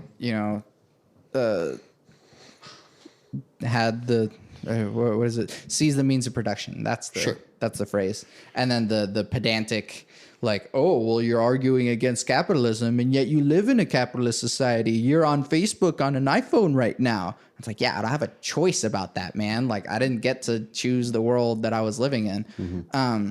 But yeah, so I have to play the game. I need to do a little bit of that. And yeah, there are times when, like, you know, you might need to ask for a raise at a job because you got like a wife and kids at home or something. And so, yeah, you got to be pragmatic in that sense. And that's how I have to be at times. And yeah, there are times where I don't like that. And then against, in that I have things like this podcast where I put messages like this out and say, don't be selfish, talk to each other, get to know each other, love each other. And so I want to be a counter to the message of, if you worry about yourself, everything will sort itself out, and all those other people, you don't have to give a fuck about them. That's not true. That stuff affects you. And the more that you harden yourself against that empathy, the worse that you'll make it on everybody else. And then that'll reflect on your relationships with other people. And maybe people won't want to be around you, or maybe people won't want to do business deals with you, or whatever it might be if you want to apply it to that context. But we do need to be more interconnected. And I want to push back against the message that says that if you worry about yourself only, you're going to thrive, because it's not necessarily true. You want to reach down and grab that phone? No, I'm thinking I'm tempted to, there's a lot in here that I just want to talk to you about after. Sure. Or on another occasion. Yeah. And I'll probably just have to listen to this episode and then write it down. Because it's coming out the day after tomorrow. So, yeah. We're recording this on Tuesday. I'm putting it up on Thursday. Yeah. It's great. What are you optimistic about for our future? I think that there's a lot to be scared about, obviously. But in that same vein, with all of the shit going wrong, there's a whole lot for people to be motivated to do something about it. Mm-hmm. Does it necessarily have to be some sort of rebellion? No, but we can do something about it. And I think that the more injustices there are, the more people are speaking up about it. There's a lot of vocal racists nowadays, but that's really just because, like, we're getting really good at, like, getting rid of racists. And so they're scared. They're running, and they're in their final death throes and trying to be like, no, we still matter. Remain white, America. But, like, America's never been white. Mm-hmm. It's always been all of us. And if you go far back in your genealogy, you're going to see that, like, everyone's mixed. Yeah. So it doesn't really matter your race, but that's just on the race front. But, like, we really are getting better at this. There are ways in which we're getting worse, sure. But, you know, people are really scared about technology, but I think that technology is a tool, and the way that we use that tool really matters. You can use a tool to build you can use a hammer to build a house, mm-hmm. or you can use it to bash someone's brains in. You can use Facebook to share a whole bunch of lies, or you can use it to set up an event and have a housewarming party for someone. You know, like, either way, you can, like, it's not Facebook's fault, although to there are things that are Facebook's fault, definitely, but it's not Facebook's fault. That's a whole other. Yeah, that's a whole thing. But it's not the technology's fault that it's being used that way. But we need to create an environment in which these tools can be used to make the world a better place. And I think we're working towards that. And I think that in general, we're really moving towards that. And it's not an excuse to like be complacent and be like, oh yeah, it's coming. So, just wait for it. No, you got to work for it too. Yeah. But like, we're moving towards there, and it's pretty cool. Cool. Do you believe humans are evil by nature? I don't. I'm a little bit more tabula rasa, as I can't remember who was the philosopher that thought of that term or coined the term. But it means blank slate. Yeah. And yeah, kind of what I've been saying about how we are shaped by our genes and our environment. We aren't necessarily selfish. And in fact, the research kind of seems to show the opposite. That, yeah, you can look at how selfish people are now, but like that's because we're living in this society, Joker memes again. And we're sort of creating these types of people that are benefiting from being selfish. But if we looked at how humans evolved through all of prehistory rather than the very recent post-agricultural society, we realize that like, oh, look, we've been like very egalitarian communities for a very long time, for longer than we've ever been society. And so humans actually really care about each other, which is once again why if you don't touch a baby, it dies. It's really important to us. If you get shut in a room, that's why like solitary confinement is like really morally awful, because you're not just doing something like, mentally to this person. You're like physically, biologically affecting their capacity, because it literally affects us on a physical level. Yeah. So yeah, we let some love in, and more will come out. Yeah. Cool. What makes you content? Everything. I think that wonderful. Yeah, I think that there's always something to enjoy, to be content about. I have a cat on my lap, and it's warm and adorable. And this is nice. I'm having a conversation with one of my best friends, and like not everything in my life is perfect. No, but like this is really nice. And could it get nicer? Sure. And I'm working towards that too. But are things nice? Yeah, they are. And this is good. Everything makes me content. Music is really nice. And so I put a lot of time and effort into that, into making it, into listening to it. Talking to other humans is nice. And that makes me really happy and content. My wife makes me very happy and content. I'm excited to get to finally move in with my wife so that our passive time is spent together rather than apart. And video games are fun, and whenever I get the chance to play them, I get to have new experiences in a simulated world that I don't get to have in the real world. And all these things are super nice, and lots of other things are super nice, and I enjoy it. Mm-hmm. Yeah. That's awesome. So there's a trio of questions all in a row. That's the first one that are asking a very similar question, but just get like more aggressive. Yes. So are you content? That's a great, beautiful, positive answer. When will you be satisfied? Which I like to read as, when will you be satisfied? Right. Both, never, and I already am. You can't leave a short answer. We're already 2 hours into this video. Right. We got to keep going.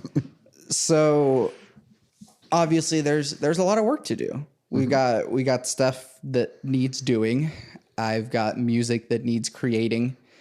I've got other people's souls to put into binary and then share again through audio. That's a very funny way of describing the podcast. There's stuff to be done. There's goals to be met. We need to make the world a better place. It's a lot. There's a lot of work to do, not just for me, but for everyone. And so, yeah, we don't need to be complacent in where we are in our own life. We need to make the world better for lots of other people because there are people suffering and there's nothing that they can do about it, and we can help. Maybe not you directly, but there are things that we can do to nudge the rest of the world in that direction. And every little thing helps. If you think that something that you're doing isn't helping, keep going.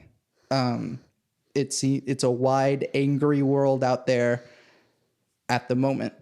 And it seems like sometimes there's not a lot that we can do to shape it, but we are. Everyone is interconnected and we're making it happen. So yeah, don't be satisfied with the way the world is because there's a lot to do. However, this is also really nice. So you can't just do the previous thing I just said all the time. You'll explode. So you have to take a moment and slow down and stop and enjoy where you are. Yeah. And you can... Here's something else that makes me content, actually. I really love being at a stoplight and looking over to the car next to me and seeing someone is just jamming out. And that, there's this concept that my brother has made his handle Moodicious, and it's a Buddhist concept called mudita, which is happiness from other people's happiness or vicarious joy. It's like the opposite of Schadenfreude. Yeah, exactly. And that moment of mudita makes me yes, other people enjoying music. This is why I do what I'm doing. And yeah, I'm satisfied. You need to accept where you are and live with it. It's okay. Yeah. You're going to be fine. We're right here. Yeah. And this is the only moment that you get to accept this moment. So take joy in it. Be satisfied. It's nice. And then get back to work, you lazy bum. It's kind of, there are two definitions to the word satisfied. There's kind of, do you have enough? Or are you done? Yeah. And the answer to one of those is yes. The answer to the other one is no. Yeah, I like that. Yeah. That's good. So it's always enough and it's never enough. Yeah. It's always enough and you're never finished. Yeah. Yeah. I like it. What's the point? Yes. Don't do that. Dylan already did that to me once. You don't get to do that to me. We are the universe experiencing itself. You are the most important entity that has ever existed because you only exist in this finite moment at this point in space-time. And it's really important. You are infinitely unique. And that was an adorable sneeze from a small cat. And so you are the point. in many senses of the word point. But yeah, we are experience. You are an experience. And so, as far as I can tell, this is the only time I've got. Mm-hmm. I don't think there's an afterlife. It doesn't seem like it. Doesn't seem likely. Yeah. So for me, I'm going to do everything I can with what I have here, what I know I have. And cool. Like, I can do a lot. You can do a lot. And so we can make the most out of what we have and do great things with it. There's lots of other humans in history that have done great things. And even though your circumstances are different, you're also just a human being. Yeah. They were also just a human being. So it's not like there's some magical state that they reached to be able to do these things. You can too. So do it. It's cool. Mm-hmm. And if not, and if you don't get anything done, that's okay too. Did you enjoy it? Mm-hmm. Cool. Are you satisfied? Try to be. Because this is okay. I guess that's the point. Okay.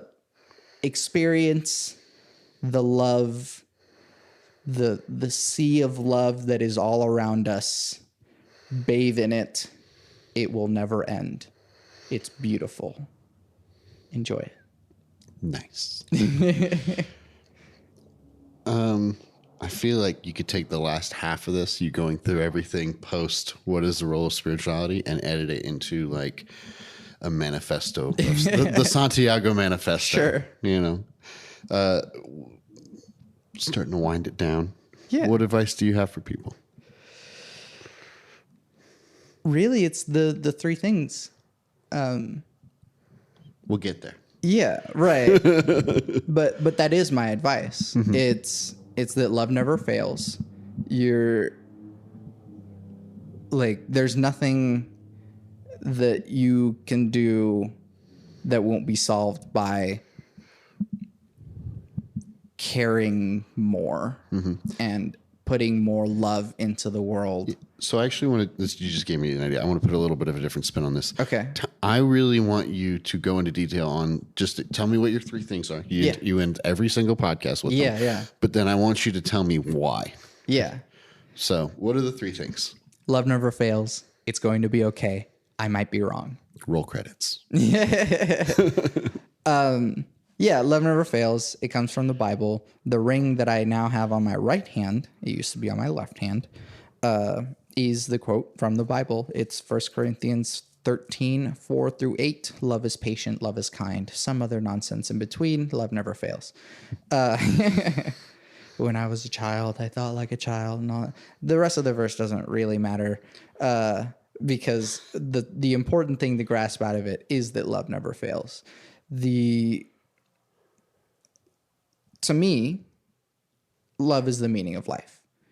I say the stuff like we are the universe experiencing itself, and that in itself is love. I wrote some poems a while back, and I had them played. I wrote some poems, and they were recorded by myself and some others. And I had their voices, and I manipulated them to make these poems a bigger experience. It's the Heart Suite. I haven't put it out yet because I need some album art, and there's some things that Sable wants to re-record. So, yeah. But that was probably the greatest capitulation of love never fails that I could put into the universe. It was like a very religious thing that I could put into the world with myself. But in my time of experiencing Catholicism and Christianity, the thing that held me together was trying to love more. I didn't fall out of Catholicism because I was full of hate or I was angry at the church. It was that I wanted to love more. And the rules and guidelines that the Bible set up for me weren't allowing me to love more. And I needed to love more. I couldn't not love more. And so I believe truly that love is the meaning of life. The universe is overflowing with love, and it's showing us that because we exist to experience it, and we are capable of loving, and it loves us back. Okay. It's going to be okay, both in the biggest expanse of the words and the smallest. I kind of said it earlier. You are the only you that has ever existed and will only exist and will exist right here, right now. And that's very important. And that's good. That's okay. Everything that you are is right where it needs to be. These two cats that are lying down right next to me being adorable, that's right where they need to be. And that's okay. And then in the bigger sense is that we are also infinitely kind of insignificant. The universe is really, really big. Like I can't begin to describe or fathom just how big the universe is. Listen to Neil deGrasse Tyson talk about it sometime. Like it is so big. Or Carl Sagan, the pale blue dot one. That's a really good one too. That we really just are so small and so tiny in the vast expanse, not just space of the universe, but time. The universe is 13 billion years old or something like that. That's a lot of time. Like we are a tiny speck, a tiny blink. You don't even notice it if it goes by on a clock. That's how small everything that's happening in our life is. And so that means that like the worst thing that you're experiencing right now is temporary. And you can either writhe and clench your teeth and be, oh, this is the worst thing ever. Or you can accept it and know that this is temporary. And that's okay. No matter what you can do, you don't even have to accept it because it's going to be true anyways. It's going to be okay. Yeah. But I might be wrong.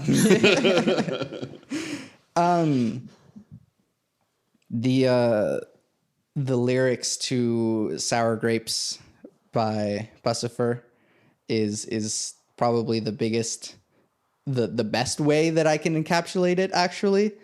I'll pull it up, but I'll vamp on this. It also comes from science. The principle of the scientific method is that I think this is true. Let's test that. And you can either go, oh, turns out that is true. Or you can go, oh, that is not true. Let's try something else then. And that whole principle allows us to keep moving, keep evolving, because we don't know everything. And it keeps getting proven time and again that anytime anyone is like, this is it, this is totally it, we got it, totally, fully certain, this is it. And it's like, actually, you got this wrong and this wrong and this wrong. And it's like, dang it.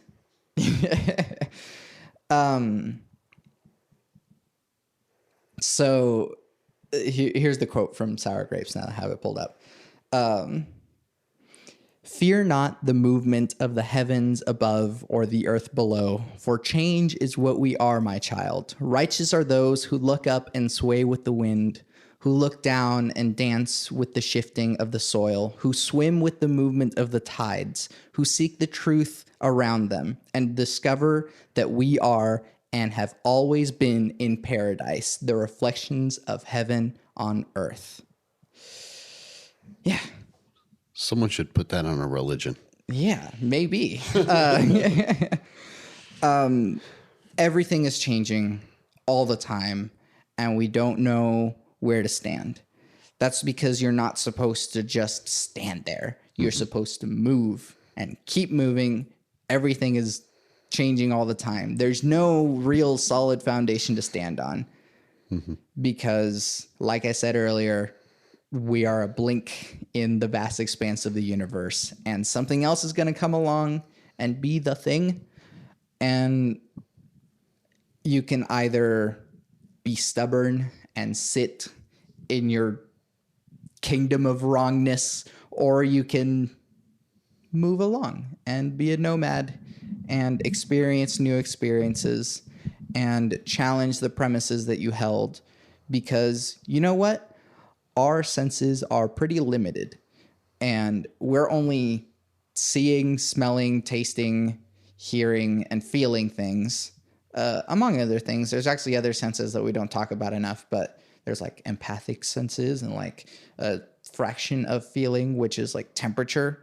But it's not really quite just the feeling of something. It's the feeling of cold or hot. Anyways, but we only have these things. And there's so much else going on in the universe that like we as humans can't even begin to fathom, and nor will we ever begin to fathom. There's so many things that you will never know. Cool. Bring you back to it's going to be okay, but also keep moving and find out what else there is that you don't know.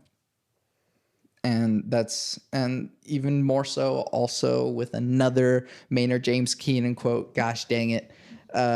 People are going to think we're such nerds. Yeah, I know. Like, oh, they're those people. Yeah, but spiral out, keep going. Overthinking, overanalyzing separates the body from the mind, withering my intuition, missing opportunities, and I must feed my will to feed this moment, urging me to cross the line, reaching out to embrace the random, reaching out to embrace whatever may come. Spiral out, keep going. There you go. That was all very well and good. We have a much bigger question to discuss. Cake or pie? Pie. You mean you're right? Yeah. We are not the two people to have this conversation. Sure, yeah, we agree very much. And usually whenever people say cake, I am surprised, but I also respect their preference, but also acknowledge that they have bad taste. And, bad. Yeah. But I just keep that to myself and let them enjoy their cake, because there's so much wasted flavor in just the air that is inside of a cake that could just be filled with more flavor that is contained in a pie. Mm-hmm. So I did recently, I asked a friend this question. Yeah. And he gave me the best counter I have yet heard. Cookies? No. Okay. Have you ever had a king cake? I don't think so. It's a traditional New Orleans cake. Sure, yeah. That gets made around Mardi Gras. Right. And I have not tried one, but I've been assured with a great deal of confidence that it would change my mind about the cake versus pie thing. So I need to try king cake. Okay, and you also apparently need to try king cake. Sure, yeah. The only place in town that apparently makes a good one is Ingrid's. Okay. So go to Ingrid's. Yeah, Get a king cake. We'll see about that. Because you might be wrong. Yeah, no, I could be wrong. And yeah, there could be something that totally shakes my foundation on this pie thing. But so far it hasn't happened. Right. Like even like pies that I don't like as much, I would probably rather have than like most cakes. Even a real good cake. Yeah. Well, I mean, I don't know. Like what's the blandest pie? A cream pie. Yeah, or like pumpkin pie. That's probably an unpopular opinion. I don't like pumpkin pie very much. Have you ever had just a cream pie? Where it's essentially just like whipped cream. They're not very exciting. Right, and sure. it is a pie. Yeah, it is a pie. Versus probably like rather eat a vanilla like white sponge cake. That's really just getting as close as you can to cake in pie form. Right. Yeah. I would take the cream pie over the bland white cake. Yep. Sorry. Yeah. Not sorry. Yeah. And I mean, again, like I don't like pumpkin pie that much, but there are times where like I'll still eat the pumpkin pie. Because at least you have the contrast of like filling to crust. Right. Yeah. You know. Yeah. And then the other corollary is always cheesecake is a pie. Cheesecake is a pie. Yeah. That shouldn't even be a discussion. Cheesecake is a pie. It's just a misnomer. Yeah. I don't know who decided the word call cake it. Gets used for a lot of things that aren't cake. Right. Yeah. Beefcake. Yeah. You know, some people might say Santiago's a beefcake, but you're not going to cover them frosting and cut pieces up for your holiday birthday party or whatever. What does beefcake mean? I think it's just like a hot dude. Oh, okay. Like, oh, you're a beefcake. Oh, okay. I thought it was more of like a bigger hot dude. Like, Sure, maybe. Yeah, so I don't think I meet the height requirement. You don't meet the height requirement for beefcake. I'm below the weight class. It was below the weight class. But yeah, I mean, the other thing about it is the cheesecake, like cheese pie sounds weird and like different. A cheese pie probably exists, but it's a very different thing than a cheesecake. Right. Or it sounds like a euphemism for something. So yeah. So I don't know. Like, I'd rather not. Yeah. But it's fine that cheesecake is a cake. You can have that one. There's so many other great pies. So like, cool. Yeah. I mean, I never stopped cream pies, but yeah. Right. And that's we don't have to leave that in the podcast. Yeah. No, I mean, you can everyone knows what that is, and we're just not going to talk about it. Okay, cool. Awesome. This is the part where you usually ask people to plug their stuff. Yeah. I went to a little event last night called Electric Pizza, where there was electric music and pizza, and I may have heard a rumor, a whisper on the wind, if you will, that there is a record. Yes, there is in fact an album out. It's called Too Many Damn Cables, and it's streaming on all the platforms. It's on Spotify. It's on Apple Music. Who's it by? It's by Power Cycle, a experimental electronic trio that is J.R. Edwards, Breck McGough, and myself, Santiago Ramones. I kind of happen to be the manager of Power Cycle, so if you have any inquiries about Power Cycle, you can just contact me. And yeah, Too Many Damn Cables. It's an album of completely improvised music. It comes from the recordings of rehearsals that we were, practicing for other Electric Pizza concerts, but then stuff would happen in between and we would be noodling around and then someone else would join in and then it would turn into like a 15-minute thing. And we're like, whoa, that was cool. And that's the album. Some tracks are like 2 minutes long and it was just a short little ditty. And other times I think the longest track on the album is 14 minutes long, which goes through like a whole bunch of phases of things and feelings. And it's definitely background music. Like I don't expect people to like sit down in a dark room and like listen to the whole thing because your mind's going to wander. It's definitely background music. It's ambient music, but there will be lots of times where you're going to pull your thoughts back in and go, how do we get here? Like, I thought we were in like weird electronic beat thing. What happened to that? Because now we're in like Arabian scale wailing, like, and so that's a lot of the album is how do we get here? Mm-hmm. This is cool.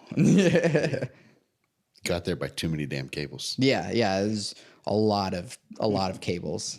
Yeah, you saw our setup last night. I did. Yeah, there were many complaints on stage about there being too many damn cables. As we danced around trying to get our headphone cables not to intertwine as we moved around from piece to piece. So yeah, it was good. I am not what you would call a connoisseur of electronic music, but I enjoyed it immensely. Thank you. So, what else you got going on? Anything? Well, March 2nd is the next Electric Pizza, and there actually won't be too many damn cables there because it's electroacoustic music. So it'll be a track, and the players will play the music that's on the page. So like normally people in a classical world would have an accompanist on piano and they would play the thing down the page and the person would play their instrument down the page. But instead it's with electronic music and the accompaniment is a track. So as I keep saying, we're dragging the UCO School of Music kicking and screaming into the 21st century. Awesome. And so, yes, we've heard Beethoven for the 10 millionth time, but like he's also been dead for a long time and there's new stuff going on. So like, let's get some of that up in here. Awesome. Yeah. And cause we are alive and we can do this thing while we can. And then maybe when we die, other people will find it and be like, whoa, this is super cool. And be way more popular after we die or something. Cause that seems like that's how it goes. It's not my goal. I mean, however popular you wind up being, it would still be pretty cool to be like, yeah, like to posthumously leave a cooler legacy. Sure. Yeah. I would appreciate experiencing some of that now. Yeah. But I hope that I get to make people's lives better for years to come. And then whenever aliens who happen to also have both systems that work in binary that can be interpreted in the right way and a perception of sound. A perception of sound within 20 to 20,000 hertz, then hopefully they will also enjoy that music if they can fathom what music is. So.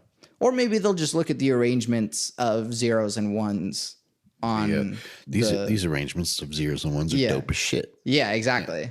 We don't know what they experience things like, but hopefully these things are enjoyable to many different types of observers. There you go. What do you got going on? Oh, the biggest thing right now is Dr. Pants. Yeah, is working on a record, new album, which is really, really cool. I'm enjoying that process immensely. We are playing the next Rock for Bernie show, which I could spend 5 minutes figuring out where it's at. Right. I could just say, get on Google or Facebook or whatever and search Rock for Bernie or find Dr. Pants. Yeah.